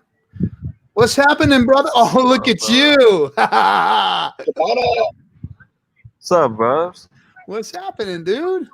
Hey, is my sound and video all right? Freaking awesome. I'm loving the beach too. Doing man. fine. Right, comfortable on that beach. Oh man, had a couple calls I decided to take out here today, but storm coming up the coast. But I almost didn't want to come in because you guys have been freaking killing it with the chat. And I love the talk about Bitcoin, where that's going, and it's an interesting view from RG3 about hey, I just heard this. I was talking to somebody about this.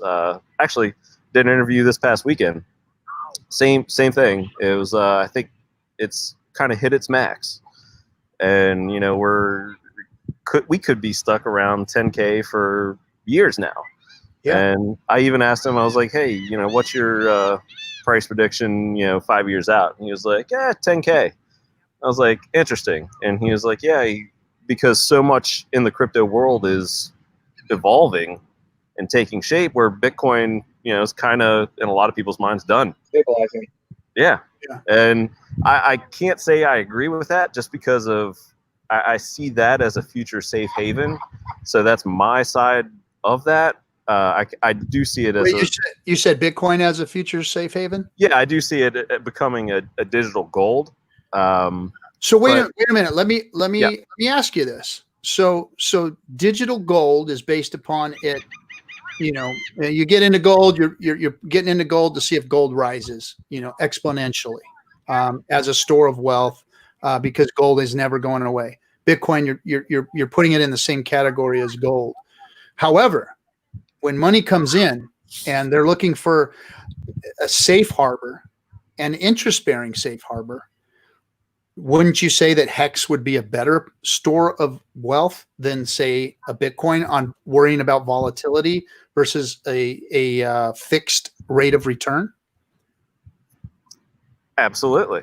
However, I do diversify. So Gotcha. yeah. So you'll take a little bit of the I'm risk. a Hex, Get some you know me, man. I'm a Hex bro. So I'm not no, I'm not I'm leaving not you. saying that. I'm just saying how do these two fit in the space together, Bitcoin and Hex, and why would one be any better than the other? And you just explained it. You said, you know, hey, I'm willing to put a little bit more into the volatility to see, you know, if Bitcoin goes up like a gold. But I think you're absolutely correct that Bitcoin will do like what gold does. You know, gold has its crashes. I mean, just like all cryptocurrencies have their crashes. So that's what I wanted everybody to hear was what you said. It was volatility. You're willing to risk a little in the volatility. Yeah. And I've been actually reading. Oh, sorry, Johnny. Go Hey, ahead. Johnny? My thought on where Bitcoin is I think it will constantly fluctuate between the 10,000 and 3,000 level, because people will push the market up and push the market down because there's money to be made and driving the market in those directions. I don't think it's really going to go much above that, and I don't really think it's going to go much below that. But it's hard to say when and what and when the powers that be are going to shift it. But I think that the 20K was actually the fluke, and the minute people start talking about that $1 million Bitcoin, it's about the time I've seen it do it, So I've just kind of I've kind of pulled out of Bitcoin. I said, if I hold my Bitcoin, it's still Bitcoin. Yeah. And if I hold my Hex, it's going to make more Hex. So even if the price goes down, it's going to make more of itself. Yeah. So, but then there's the volatility aspect of Hex too. I mean, we just said Bitcoin's volatile.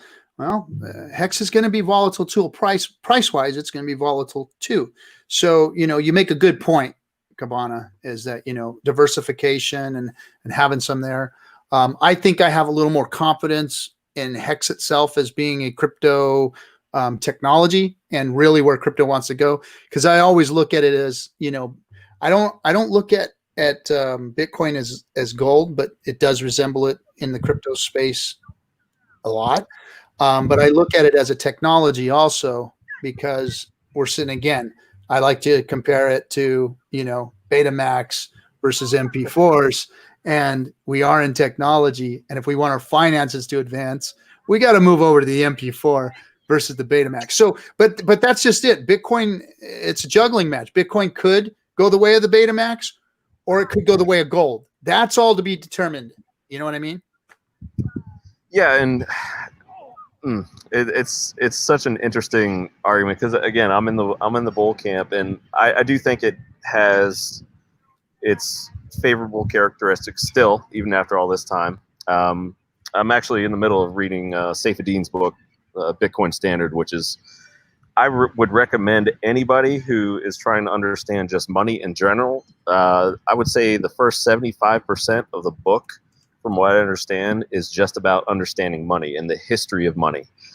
And it's cool, man. I mean, it goes back and traces just about every currency you could think of and where it's evolved to, and also the great characteristics of Bitcoin.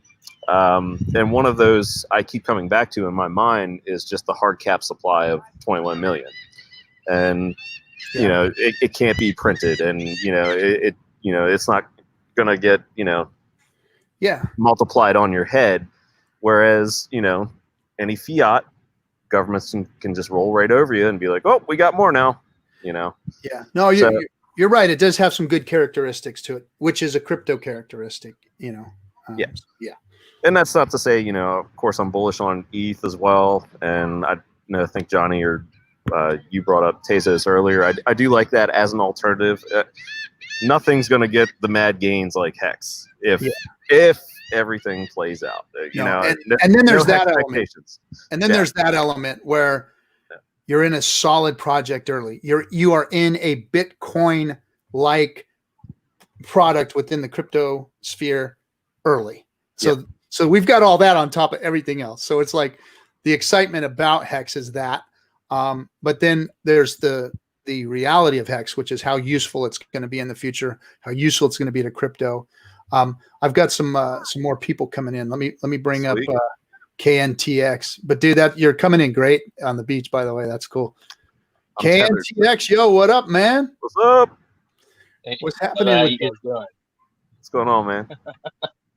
Trying to work, but the internet went down, so I said, "Hey, why not jump on the Discord Syndicate?" Well, today's the day, man. It's the Hexologist hangover stream. Hexologist hangover stream. Everybody's just worn out. So hey, what's up? he's got such a hangover. I can't even get. He called me up and said, "Bro, I'm not getting on today, man. I'm not getting on." So I said, "Okay." Had to will him to do it. Come on, Hexo. Yeah. And plus, you know, I mean, I want to kind of differentiate his show from this one. We're gonna have him on. I don't want to cross over and mess his thing up because he's monetized. He's got a great show. He does it every day. He was the first guy. I'm riding on his coattails because he came on. He was so gracious to come on our show. And I heard that Friday idea. I love it, man. Like the Friday free for all kind of thing. So I think that's great. I'm gonna call it the F and Hangout. Love it. Love the Friday idea. night hangout. I'm gonna let everybody just come on stream. I'll get you back on in a second, Johnny. I'm just gonna put everybody on and just have a free for all. You know, come bash us, come do whatever you want because we don't care. Right? We're just gonna talk X and let you say whatever you want. We're gonna talk about stupid shit and talk about smart shit and just hear from everybody in Hex so people know that we ain't fucking bots. So that's right. So KNTX, you know, what'd you come on for, man? You want to get in the conversation? Do you have something to say? What's up, dude? Yeah, I come from a little different, interesting perspective as far as traditional finance is concerned. I'm an insurance agency owner at multiple states, and we do a lot of teaching people how to invest through their life insurance policies and earn tax-free for the rest of their lives. And a lot of people might be kind of surprised to hear that, and maybe not, but when I got into the industry, it was a surprise to me to see that so many insurance agents were gold bugs. They realized that gold was their insurance against bad monetary policy and abuse, which usually are one and the same. And so I've been trying to speak to my brothers, at least since 2017, hey, this is where the mad gains are at, and you can also protect against the dollar potentially down the road. Obviously, you have to replace the dollar by any means, but so I have a little bit different background to the whole crypto sphere. Right on. That and I lost money in 2017. Yeah, so you're like, I'm being redeemed. Hey, but this is redemption, man. Hex is redemption for those of us who were back there. So, I mean, come on, man. For 4 months to tell my wife we were even in Hex because she's like, I was going to hear, hey, have we did any of that money back from 2017? No, we didn't. Yeah, that's what I'm saying. I ain't saying shit yet. I'm just gonna surprise her. I'm gonna roll the limo up and just, you know, fly her out to our new house on the island somewhere, and then just I ain't gonna tell her till it's all over. She's wondering what I'm doing, locked up in the room here on streams with all of you guys yelling and screaming. And she's like, "What the hell are you doing in there? You're cursing up a storm and yelling and screaming." I said, "Oh, I'm just playing on YouTube with a bunch of crypto guys. We're just having some fun." So yeah, she doesn't even know. With the 2017 ICO mania, that is actually where we had the birth of the YouTuber craze. And they continue to run and do their thing, but I think we tend to give them a little bit more credit, you know, than that, you know, about how much they research things, because everybody was a genius in 2017. You just throw a dart and whatever coin you picked, it was going up and up and up and up and up. And all these guys were doing was cheering like cheerleaders. It doesn't really necessarily mean that they knew what was going on. They were just cheering like cheerleaders, and, you know, and all the hype, and everybody wants to cheer and be in the crowd and do the things. So, you know, and it's funny, the ones that the cheerleaders that graduated high school are still out there trying to make it, you know, that, you know, they got out of the big leagues and they're still trying to freaking out and go out there and cheer. That's what's the funny thing, is that they're washed up, but they're still trying to cheer. Right. You know, and everything's about, you know, you watch all the videos now and they'll be labeled top 10 coins that are going to do 100x. We're already there. Sorry, you missed it. Right. We were the one you didn't like. You know, and you see all these thumbs and all these things, and it's a business. Okay. It's like being the weatherman, you know. You don't have to be right about the weather. You just have to show up. Especially with a lot of these, the weatherman in Michigan. I watched a weatherman in Michigan about having a nervous breakdown, man. The guy was on stream. He's like, well, it might, or it might, you know, it's crazy. They don't have to be right. It's like the only job where you don't really have to be right. And you're like, well, I guess I didn't see that coming. Sorry, I was wrong, guys. I know you spent thousands of dollars on this crap coin that I've been promoting, that they paid me off to promote for you, but I can't tell you that they're giving me shares of that coin to tell you that it's a good coin and mention it. Yeah. Oh my gosh, man! Or, don't get me started on that stuff. Oh yeah, you're nailing it, because it's absolutely right. And that was like the advent of all these trading channels, and you nailed it with the, you know, top 10 coins that could 100x, and, you know, everybody's got like a trading channel now and a TA channel, and it's like, okay, well, I can understand a chart too, but the more important investments to me are the ones that are going to hang around for 5-10 years from now. And that's kind of why I got into the whole, you know, finance channel thing, because I've been doing this stuff for years, but you see so much crap that's out there. And then some of these rates that some of these guys are charging, it's like, holy crap, man. Well, that's where they ain't making their money on crypto. They're making their money off of their freaking subs. Off classes. Those who can't teach. Is that how that works? The those who can't teach scenario? Yeah. But see, like this show right here is going to help change the narrative, because I want people out there in crypto talking real and quitting bullshitting people. Talk about how ridiculous the exchanges are, how ridiculous crypto got, all the bad players that are in it, and what are we as a community going to talk about that's right and real in crypto?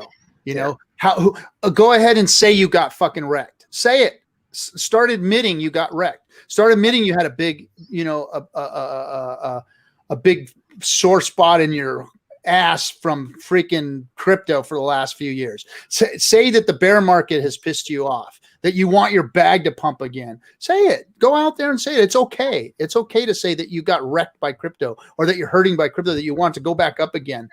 Now let's talk about what the solutions are after that. What's the reality of crypto? What's the reality of Bitcoin? What's the reality of all the altcoins? What's the reality of Hex and how it fits within that? You know? What does Hex mean to you out there in crypto? People, this is a safe haven. This is the place for you to come. If you want those mad gains that you thought you were going to get in 2017, we're probably more than likely going to get them here. If you're looking for a stable place to put your crypto, Hex is going to be the stable place to put it. I don't know about the price. I can't predict the price, but I can tell you that. But you'll get more Hex. You're going to get more Hex. You're going to gain more Hex, because that's what the program is. That's what the code is. It's going to get you more Hex. So wait, I got my boy here. Let me pull him up. And I think staking. What up? Black Sheepy, what's up, man? How's everybody going? How's everybody going? Figured I'd come in and crash the party real quick. How you guys doing? Yeah. We're good. We're good. I think that, you know, pretty good. What Love the new anthem. What RG3 you're talking about regarding the future kind of gets into staking. Yep. And Hex is there. So it's built, it's done. Yeah. And it's the best staking platform in crypto. So there's other staking platforms, but nobody has done what the development team of Hex did. to Exactly. the staking platform. Tezos is good. I like it. I own it. ETH, they're getting into it. Even Chainlink, I'm hearing trying maybe later this year. It's on the roadmap at some point. All these coins are thinking about it if it's not already on the roadmap. So that's part of And where they're behind. Yeah, absolutely. All these coins that we already they're passed up. We crushed. God. I mean, Right? we look like here's the beautiful thing. We look like the 2017 throw shit up on the wall and whatever stuck was, the big gainer. We look like that right now. Right. But and we all hoped for the utility in that coin, or we all hoped for the promise in that coin, and it went up and then it crashed because it failed to deliver the promises. Hex promise is already delivered. No. The promise of Hex is already delivered. It's done. It's immutable. Preach it, brother. Preach it. There is nobody to rely on, guys. Hex product, the ICO of all those ICOs, it has nothing to do with any of that crap. It's done. It's here. So the price rise that you're seeing, the growth that you're seeing, is going to sustain because Hex is going to continue doing what it's supposed to do because it's done. It's never going to. It's never going to shit all over itself and not perform because it's already performing. It's done, and it's not going to stop performing. It's going to keep doing its trick. It's the coin that doesn't make sense to sell because it produces itself. That is the concept right there. It doesn't make sense to sell it because by holding it, you produce more. That's like, here, let me burn my farm down. Right. I mean, it's insane. I don't understand why people are like, oh, but it's gonna dump after big payday. Yeah, maybe with people that don't know what they're doing, and then those people will be gone forever, and then we're on our next track. They're gonna wreck themselves. They're gonna wreck themselves. If you dump on big payday, you got in and out of Hex and got wrecked. Because if you don't, you're gonna get flogged on that share price, and they'll be competing. You're gonna get back in. I guarantee you're gonna get back in a little bit later and go, damn, I should have got back. And they'll be competing to sell the bottom. All of those people will be competing to sell the bottom. And there won't be. And that's the thing. I don't want to get into my trading strategy, but everybody's going to be competing to sell the bottom. There's going to be some good deals. And they're never going to get back in at the price that they sell it at. It's because the share price is going to move. It costs more Hex to ever get that position back. Yeah. It's like burning your farm down to collect the insurance money. I see the insurance guy. Right. Yeah. I mean, that's what you're doing. You reduce your ability to produce income for a quick fix. Yeah, that's not how this is designed, and that's what frustrates people. But see that and that's what people in crypto have seen crypto as. I mean, remember, guys, we can't fault everybody for still playing the same game that's been played. Crypto is get in, get out, get in, big gains, get out, get in, big gains, get out, because everybody knows that the promises are going to fail. Everybody knows that there really is no use case. So get in, watch the gains, get out. The old baseball cards. They're all programmed to do that. It's not their fault that's the way that crypto has gone. So those guys, I don't fault them, but Hex is not that. Well, that's the problem with Hex. People are looking at it going, okay, now how do I pump and dump this? Well, shit, I can't get enough of them to pump and dump it. What is wrong with it? It's got to be a scam. I can't pump and dump it. God, let me pump I know, and dump man. it. You can't even sell because your shit's locked up. I love it. I think Perfect years from now, I think we will look back on this and see it kind of like the .com kind of thing. Is this very same video? Yeah. Remember that time we were on with Black Sheep and right. But it's you had the giant run up and then everybody sold it. And so the point of getting back in for the next few years was, maybe I can catch a ramp and get out. And that whole process has to sort out before the winners are determined. And I think we're in the process of seeing that now. And new ones are emerging. And I, placed a bet on Hex proudly because I think that's one of them. You have to witness the failures of others to, excel and leap ahead. And I think, Richard and, founding Hex and designing it, it's one of the best projects I've seen so far. Yeah. Yep. I love it. KNTX. You got it. The game is simple. You don't do it. You just wait. Yeah. It would be like the government says, we're going to pay you to stay home. Yeah, by the way, everybody, the launch is scrubbed. No. Yeah, I saw that. I knew the weather was getting bad. So I don't know if I told my little story on Twitter this morning, but when Richard launched it, so I was the proud. I'm gonna toot my horn right now. So my millwright rigging job that I did, I ran the crew that worked at SpaceX, and we actually I moved that capsule around while they were testing it, working on it, and doing all that stuff, and then. I was the only one that was allowed to do so at the time. I was the guy for that capsule when they were building it for the guys, for human beings. And the day we loaded it, I was there in the middle of the night, all night. They did all these special things to it, put all these special sensors in it and put it in this black box. And we secured it on this truck and then shipped it to Florida so that they can go do this launch. That was a while back ago, to be honest. But now we know how you can afford to live in California. So I was... No, dude, bro. I'm not. Right. I was a peon in that whole world. I was a millwright, and I built heavy machinery. So, like, I built a press that's on one of the largest presses on the West Coast. Me and the crew that I was on built a press where the crown that we moved was 1.2 million. It weighed 1.2 million. So we had to put that up, 5 stories up in the air and bolt it down with 20,000 pound bolts. So that's the kind of stuff I did in my life. And then, I moved that. I worked at SpaceX and moved 1 million machines, 1 million rocket parts and all that stuff for them. But I was in charge of that project. So I was a little proud today. I was going to see the capsule that I worked on sent up, and that was going to be a cool deal. But by no means was I anything special on that. I'm not a dev. I picked things up and put them down. That's all I did. I feel bad now because So you're educated, you have a degree in engineering, and you understand math. I thought Hex was for stupid people. No. I don't have a degree. I'm not good in math. Like I said, I picked things up and put them down, and I did it so well that they let me pick up sensitive stuff. Yeah.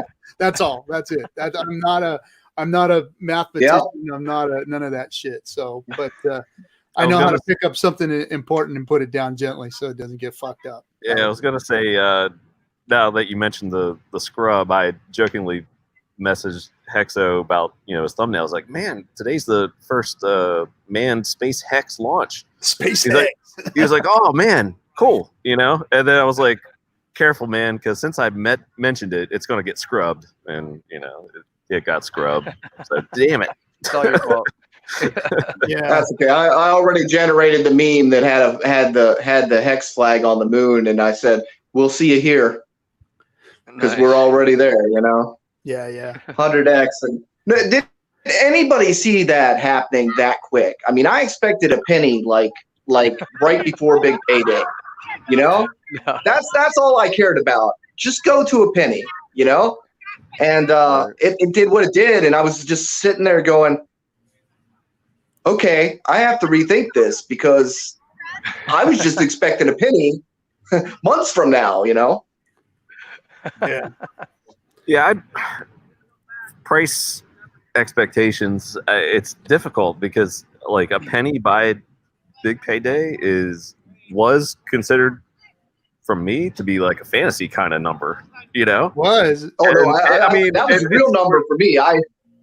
Yeah. Okay. Yeah. And that's interesting to hear everybody's, take I was on that. hoping, but I wasn't hoping past a penny. Just to let you know, I was hoping for a penny. That was my, okay. I'm like, I think we can get to a penny. I'm hoping for a penny.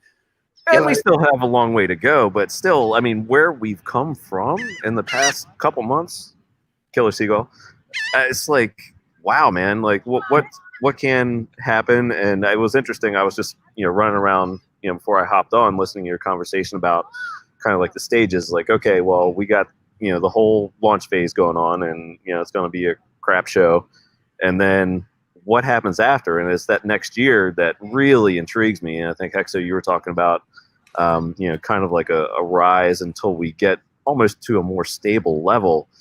And if you're in, say pre, day 50, but it could be anything pre day 300 going forward, and you'll look back on it, you could end up, a couple of years about and be like, holy crap, man.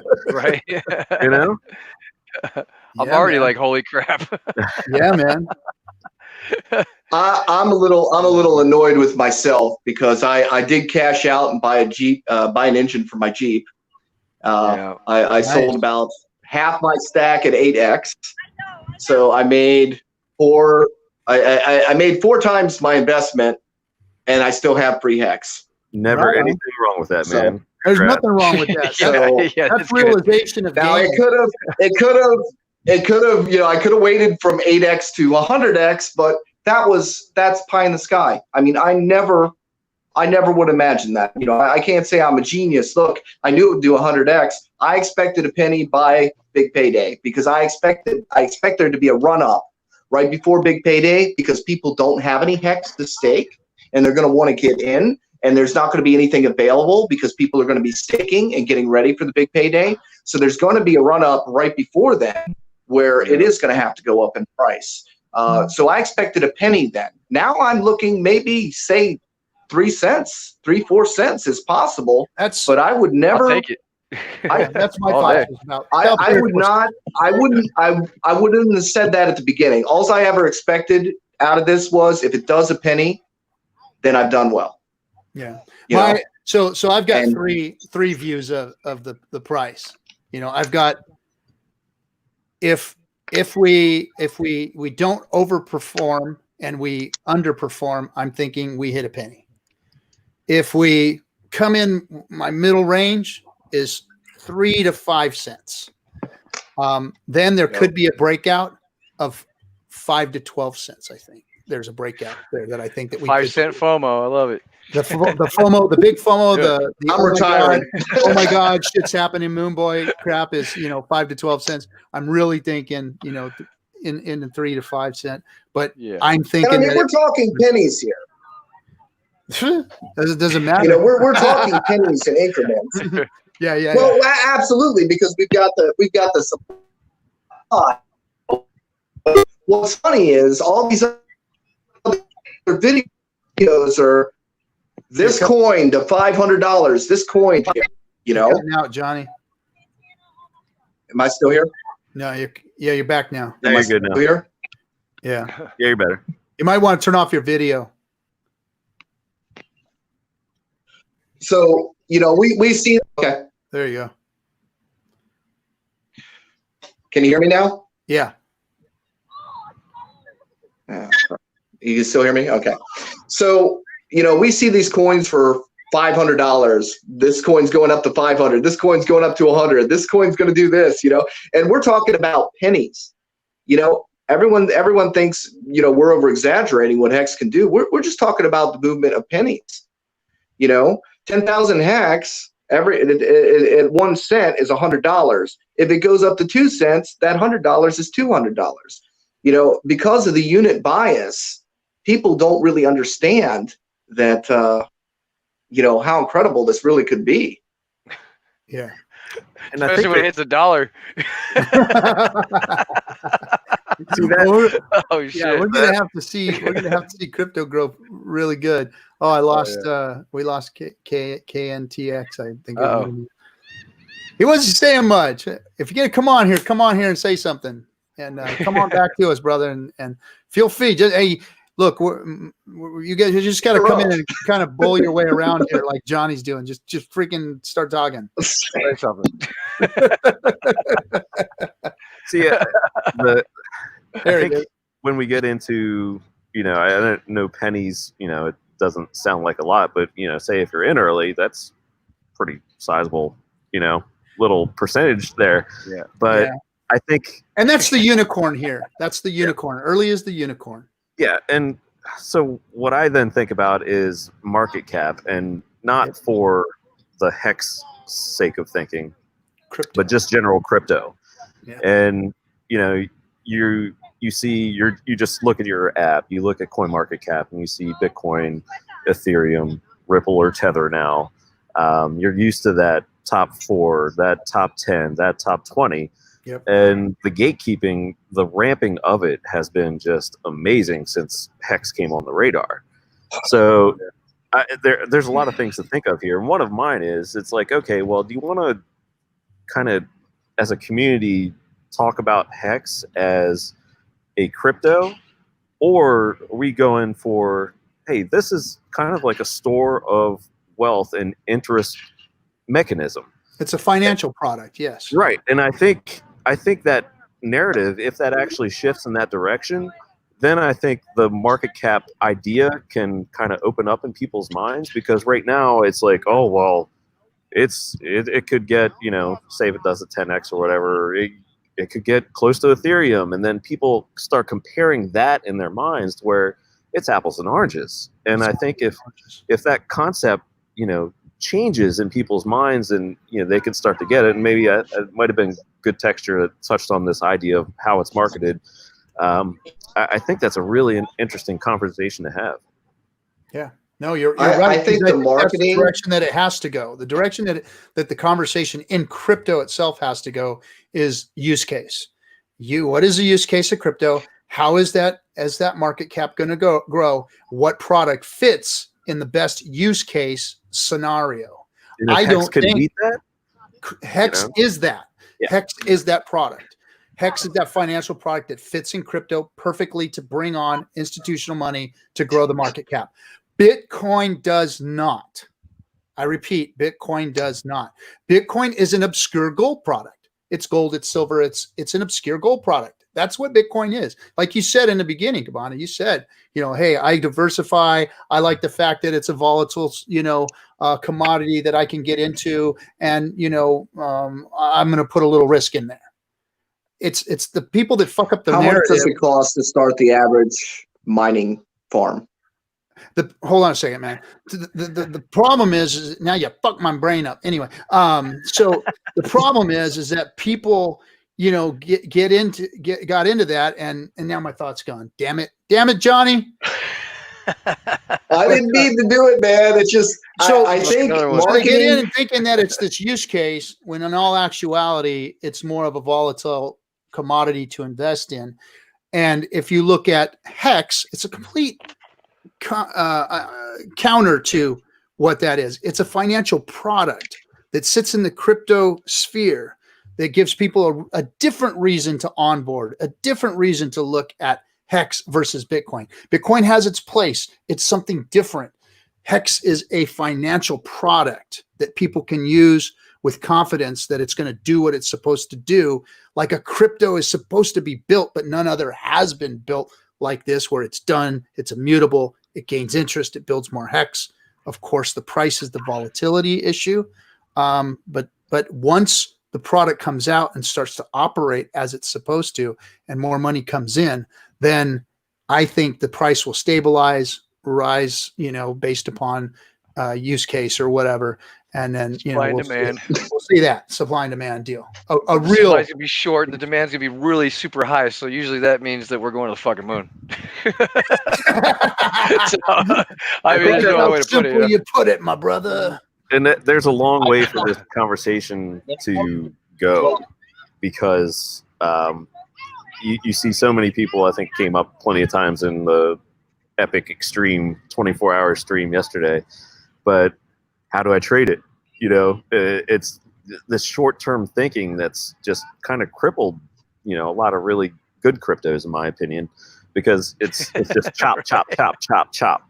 Yeah. And if you understand, you know, some of these things as a financial instrument, which, you know, kind of like a Tezos was trying to do, and, you know, that's got its own, you know, thing there, and Hex especially, that's where, if that conversation can go there, man, that's just the next step up, in my opinion. Yeah, and then it's just about marketing after that. It's about getting that message market to the general public.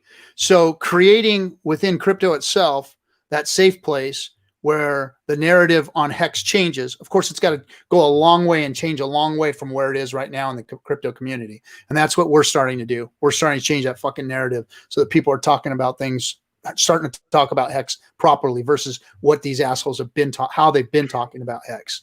So we're changing the narrative, and then that narrative has to be brought to the general public, and so that they see crypto as something different. As there's a financial product in crypto. There's a safe way to get into crypto and use a product that's not going to dump on me, not going to crash on me, not going to scam me out.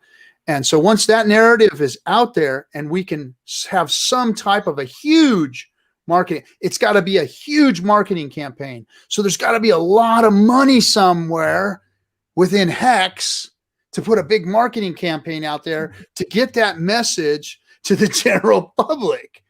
And once that happens, then our narrative that we're putting out there right now can reach the general public. They can see what Hex is. And, crypto, I give up on them. I give up on them, guys. I'm sorry. I get crypto. I've given up on you guys. You guys don't get it, can't get it, won't get it. I don't know why. But you'll join us sooner or later. You'll understand sooner or later what Hex is and what it means to crypto. So I have faith and confidence in you all. Right now, you're being a bunch of shitty assholes. So fuck off. But that'll change soon enough. But we've got to create the proper narrative for the general public and for that initial message to get out into the real world, and so that they can see Hex as a financial product versus a store of value, which has monster volatility. You know what I mean? So many people want to talk about 2017 and the institutional investors, and all they're doing is trading for capital gain. Yep. But you get companies like these life insurance companies who have billions sitting on the back burner, who invest in things like syndication companies for real estate because they need those guaranteed returns. I see Hex being a possibility for those guaranteed gains every year. So 3.69% gains when you got billions of dollars makes it a pretty big pot for your investors. So yeah, and that's just the baseline too. Absolutely. That's worst case scenario, Yep. Right. And so KNTX, you are unique here because you sit in that space. What does 3.69% mean in that world? How absolutely fucking phenomenal is 3.69%? I don't mean to sway your how you're going to speak to it, but what does 3.69% mean in your business? Can you guys still hear me? Yeah, we can hear you fine. Yep. Okay, cool. Sorry, we can see your guns too, by the way. What's that? We can see your guns too, by the way. My dad bod. Shit! Let me pull my shirt up here, bro, and show you the dad bod. Anyway, go ahead. So 3.69, if it's a guaranteed return, huge when you're talking billions. So these guys will invest in less than that. So, yeah. So and it's not and the best part is it's not a capital appreciation either. Explain that. So when you're looking at your capital gains, short and long term holds, and you're essentially just waiting for the price to go up. You're like a house flipper versus someone who owns a buy and hold rental property that gets paid over and over and over again for as long as you own that property. Yep. Gotcha. So that's a different type of here tax. Is the cool thing. That's a different type of tax. Here's the real.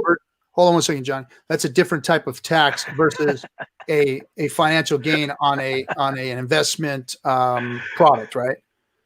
Yeah, and we can.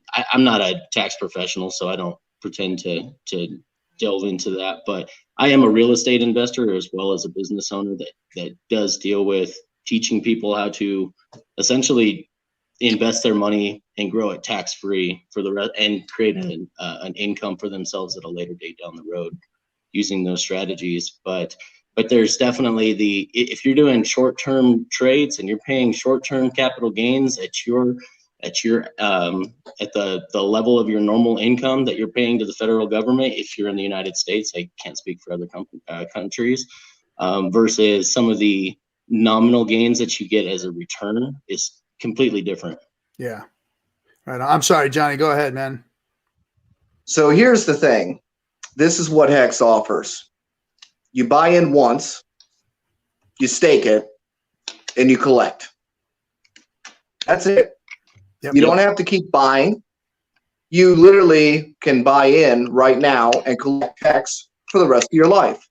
Now, that's how what much Hex you collect is totally subjective, but you really don't have to trade. You don't have to buy. I mean, that's the simplicity of it. Hex makes Hex. Mm-hmm. So all you had to do, you know, just like mining equipment, but your mining equipment's outdated in a week. You know, well, before you get it is the problem. I mean, you don't. Everybody buys their crypto and they hold it, right? Why not hold a crypto that makes more of itself? Mm-hmm. It's so simple. Yeah. That I don't grasp how anybody can't understand it. Well, they just haven't taken a look at it yet. It hasn't been exposed properly yet. It hasn't been exposed enough yet. Richard wanted to get the crypto folks interested in it first. So he used all of the freaking lures in the tackle box to bring all the crypto people around. And, and that's why we've got what we've got today. But it was the proper way to do this, I think. You want crypto adopters, early crypto adopters in your project because we understand the space. Us explaining it like we're explaining it, like, hey guys, look, we were all here in 2017. We were all here watching crypto be born. We were all here. This is the product you want to be involved in. This is the type of thing that crypto is supposed to do. So it needs our voices. So he needed to bring people like us into it that would build content, that would put the word out, that would talk intelligently about it. So really it was masterful and brilliant what he did to onboard all of us. Because let's be honest, somehow, some way, one of the shiny little things that crypto has got us all over here watching his videos, looking at Hex. Ain't none of us that can not be guilty of that. Crypto Black Sheep, come on, bro. You've been involved in every scam that's out there, bro. I just love watching him destroy everybody, dude. Everybody that goes on his fucking interviews, he just fucking destroys them, man. Just puts them right in their place, and they just walk away like a little sad puppy dog with their tail between their legs.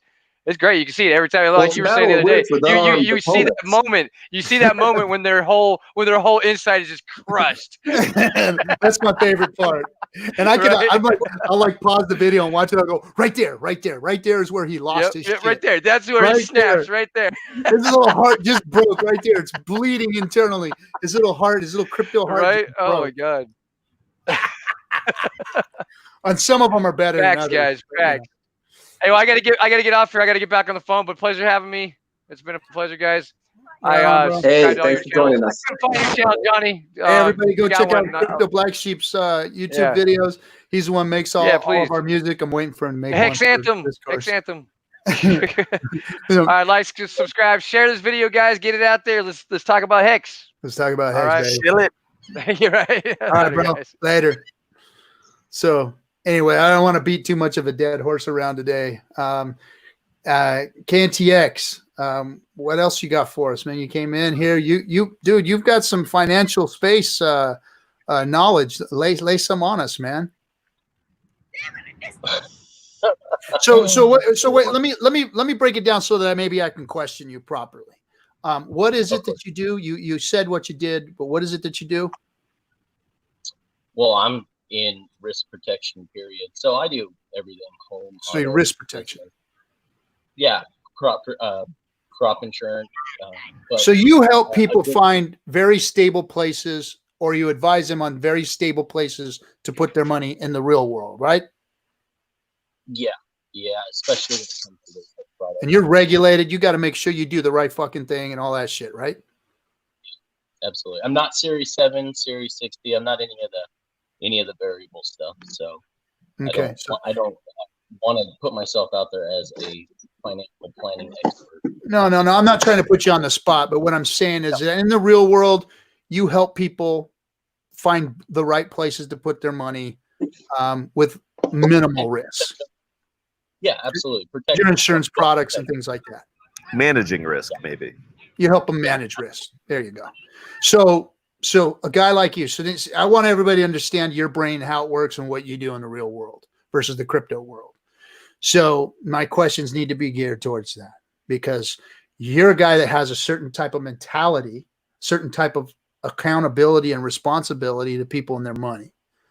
And you're involved in Hex. So we're all bots. The project's a scam. The founder's going to exit us. But a guy like you, for some reason, either you're fucking crazy, you don't care about your money, or you got involved for some reason other than what I just said. Why did a guy like you get involved? What attracted your brain to Hex? The people should be like going, hey, wait a minute.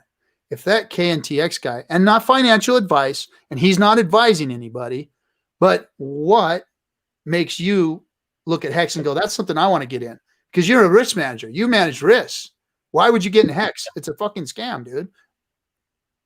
Well, of course it is. That's what everyone says on YouTube and Twitter, right? So, exactly. So my story, as far as my story, so I don't want to speak to anyone else, but it's obvious after watching any video that Richard's ever done that he's a very meticulous, well thought out gentleman. He can lay a logical case down for everything, even as to the economics behind and the game theory behind Hex. And it seems like honestly, it just seems like an easy layup. So regardless of what people think of him, Hex still mints more Hex later.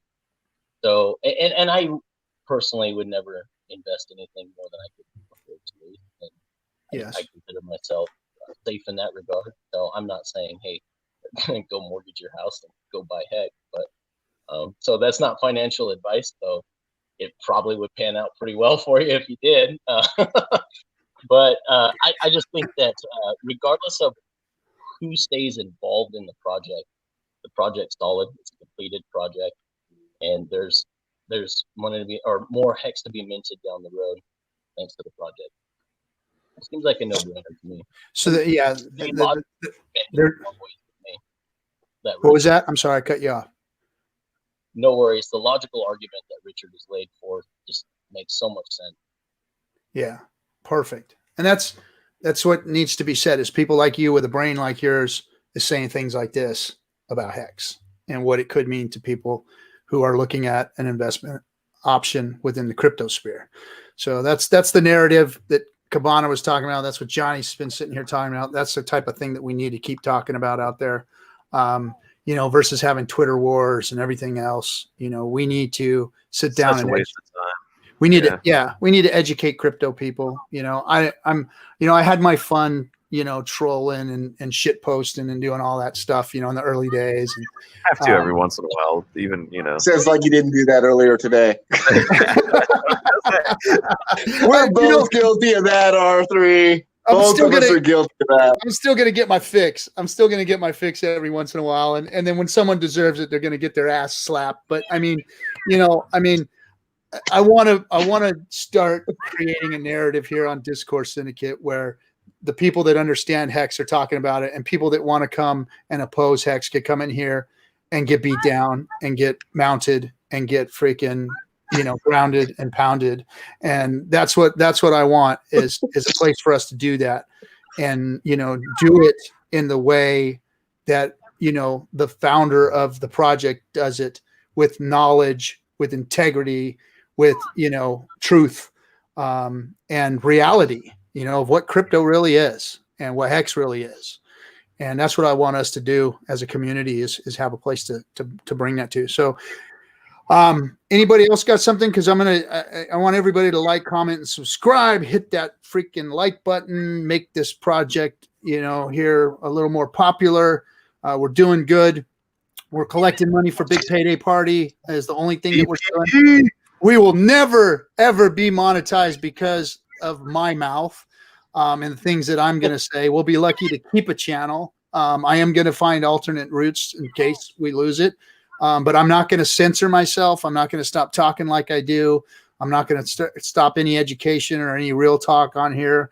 Have at it. Do what you want. That's what this is for. This is for all you guys.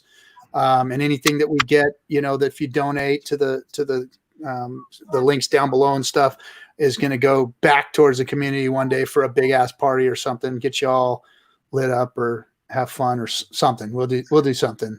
Now, Yeah, man. Keep doing R3, this. This YouTube and crypto YouTube and crypto Twitter and all that needs more of this, not trading channels, not, coins can do 10, 100x. It's conversation and understanding the actual concepts and designs behind these projects. function. Yeah.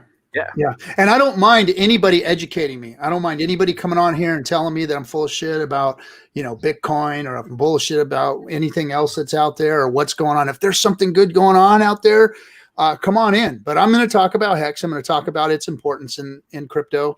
And, I hope other projects do well. I hope Bitcoin does well, because it's only going to bring more users to the space, because Hex is just a small piece of crypto. I think it's going to be a bigger piece eventually in the near future, and might take over for a while, but there's going to be other projects that are going to come in crypto. They're going to be very useful. And in order for us to get mass adoption, we've got to start showcasing those and make the scams go away, make the real talk happen, make people understand crypto, because like I said in the beginning of the show, it's getting easier to use your crypto. It's the cogs in the wheel are starting to loosen up a little bit when it comes to all that shit. There's Visa cards, there's onboarding things, there's things that are going to start happening to make it easier. So, as that happens, we want good products, we want good talk, we want a good narrative going on in crypto when that happens. Yep. You're on the beach, and I got this, Cabana. There. Oh, hello. All right. Monsoon. Holy crap. He's on the beach, and I got a freaking monsoon. I'm sitting there going, oh. My kids are my wife and my kids are on the beach right now too. They're hanging out down there. It's beautiful here in California today. So monsoon. Anyway, hey, thanks guys for coming on, because this week screwed me up. I didn't have a guest lined up. I've been trying. I'm a little spacey on that this week. What the Hex community does, bro. We rally.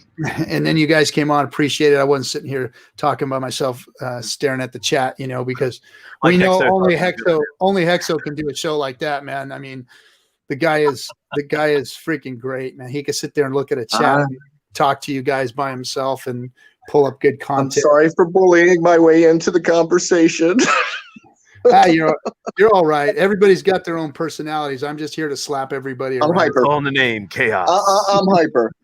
But I think this is cool. I don't want to scare. I don't think we want to scare off the people that actually have valid points about Hex. Agreed. Where they might that's have valid concerns.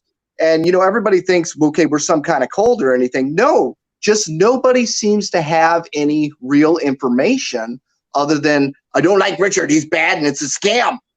Just because it's not an answer, ETH, where's it go? Somebody or whales or addresses own a lot of it. Okay, so do a lot of other coins. It's just it's the recycling.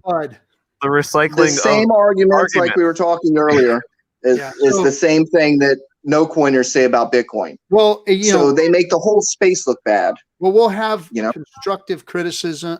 We'll have constructive conversations about Hex and the questions of Hex, but we will not allow people to come in here and just, you're a scam. It's a scam. It's a fake. It's a phony. It's a blah blah blah blah blah. You forget all that shit. You're gonna get beat down. I'll just freaking throw your ass out of here if you want to do something stupid like that. But if you want to come in here and have if you want to come in here and have a real conversation, then we'll have a real conversation. We'll hash out the issues. And if we don't have the answers right then and there, because, let's face it, I use the Henry Ford approach to this whole thing. I depend on all of you guys, Richard, the people that have developed this thing, to bring the knowledge. I know how to manage that kind of knowledge and bring people in. I've always known how to put somebody behind me that was bigger and badder than me to help me in a situation. That's the way I operate. I know how to, like Henry Ford, use all of the tools at my disposal to make things work for me. And that's what I want this channel to do, is bring all the smart people in, bring all the people that do have the knowledge, like Crypto Coffee and Hexologist and Litecoin Moses and Richard, and all the people that have the answers to come in here, give a platform so that we can start talking about those things and bring people answers. And if we don't have the answer right then and there, and I don't have it for you, and you stump me somehow, I will get you the answer, because I know that you probably aren't right if you're talking about Hex and you're talking about it in a negative fashion. We haven't found it yet. Like the bad argument that's proven, you know, it's not there yet. Cut over top. Yeah. So right on, guys. Well, hey, thanks for coming on. Thanks everybody for joining the Discourse Syndicate today. We're going to probably be back on Friday night for the effing hangout. And that'll just be another free-for-all kind of like this. I wanted to kind of test it out and see what happens. And of course, I had some takers, and that was cool. Thanks, guys, for coming on. We'll Thanks for having us. Catch you guys all on Friday. Be good. Have a good one. Late. Have a good one.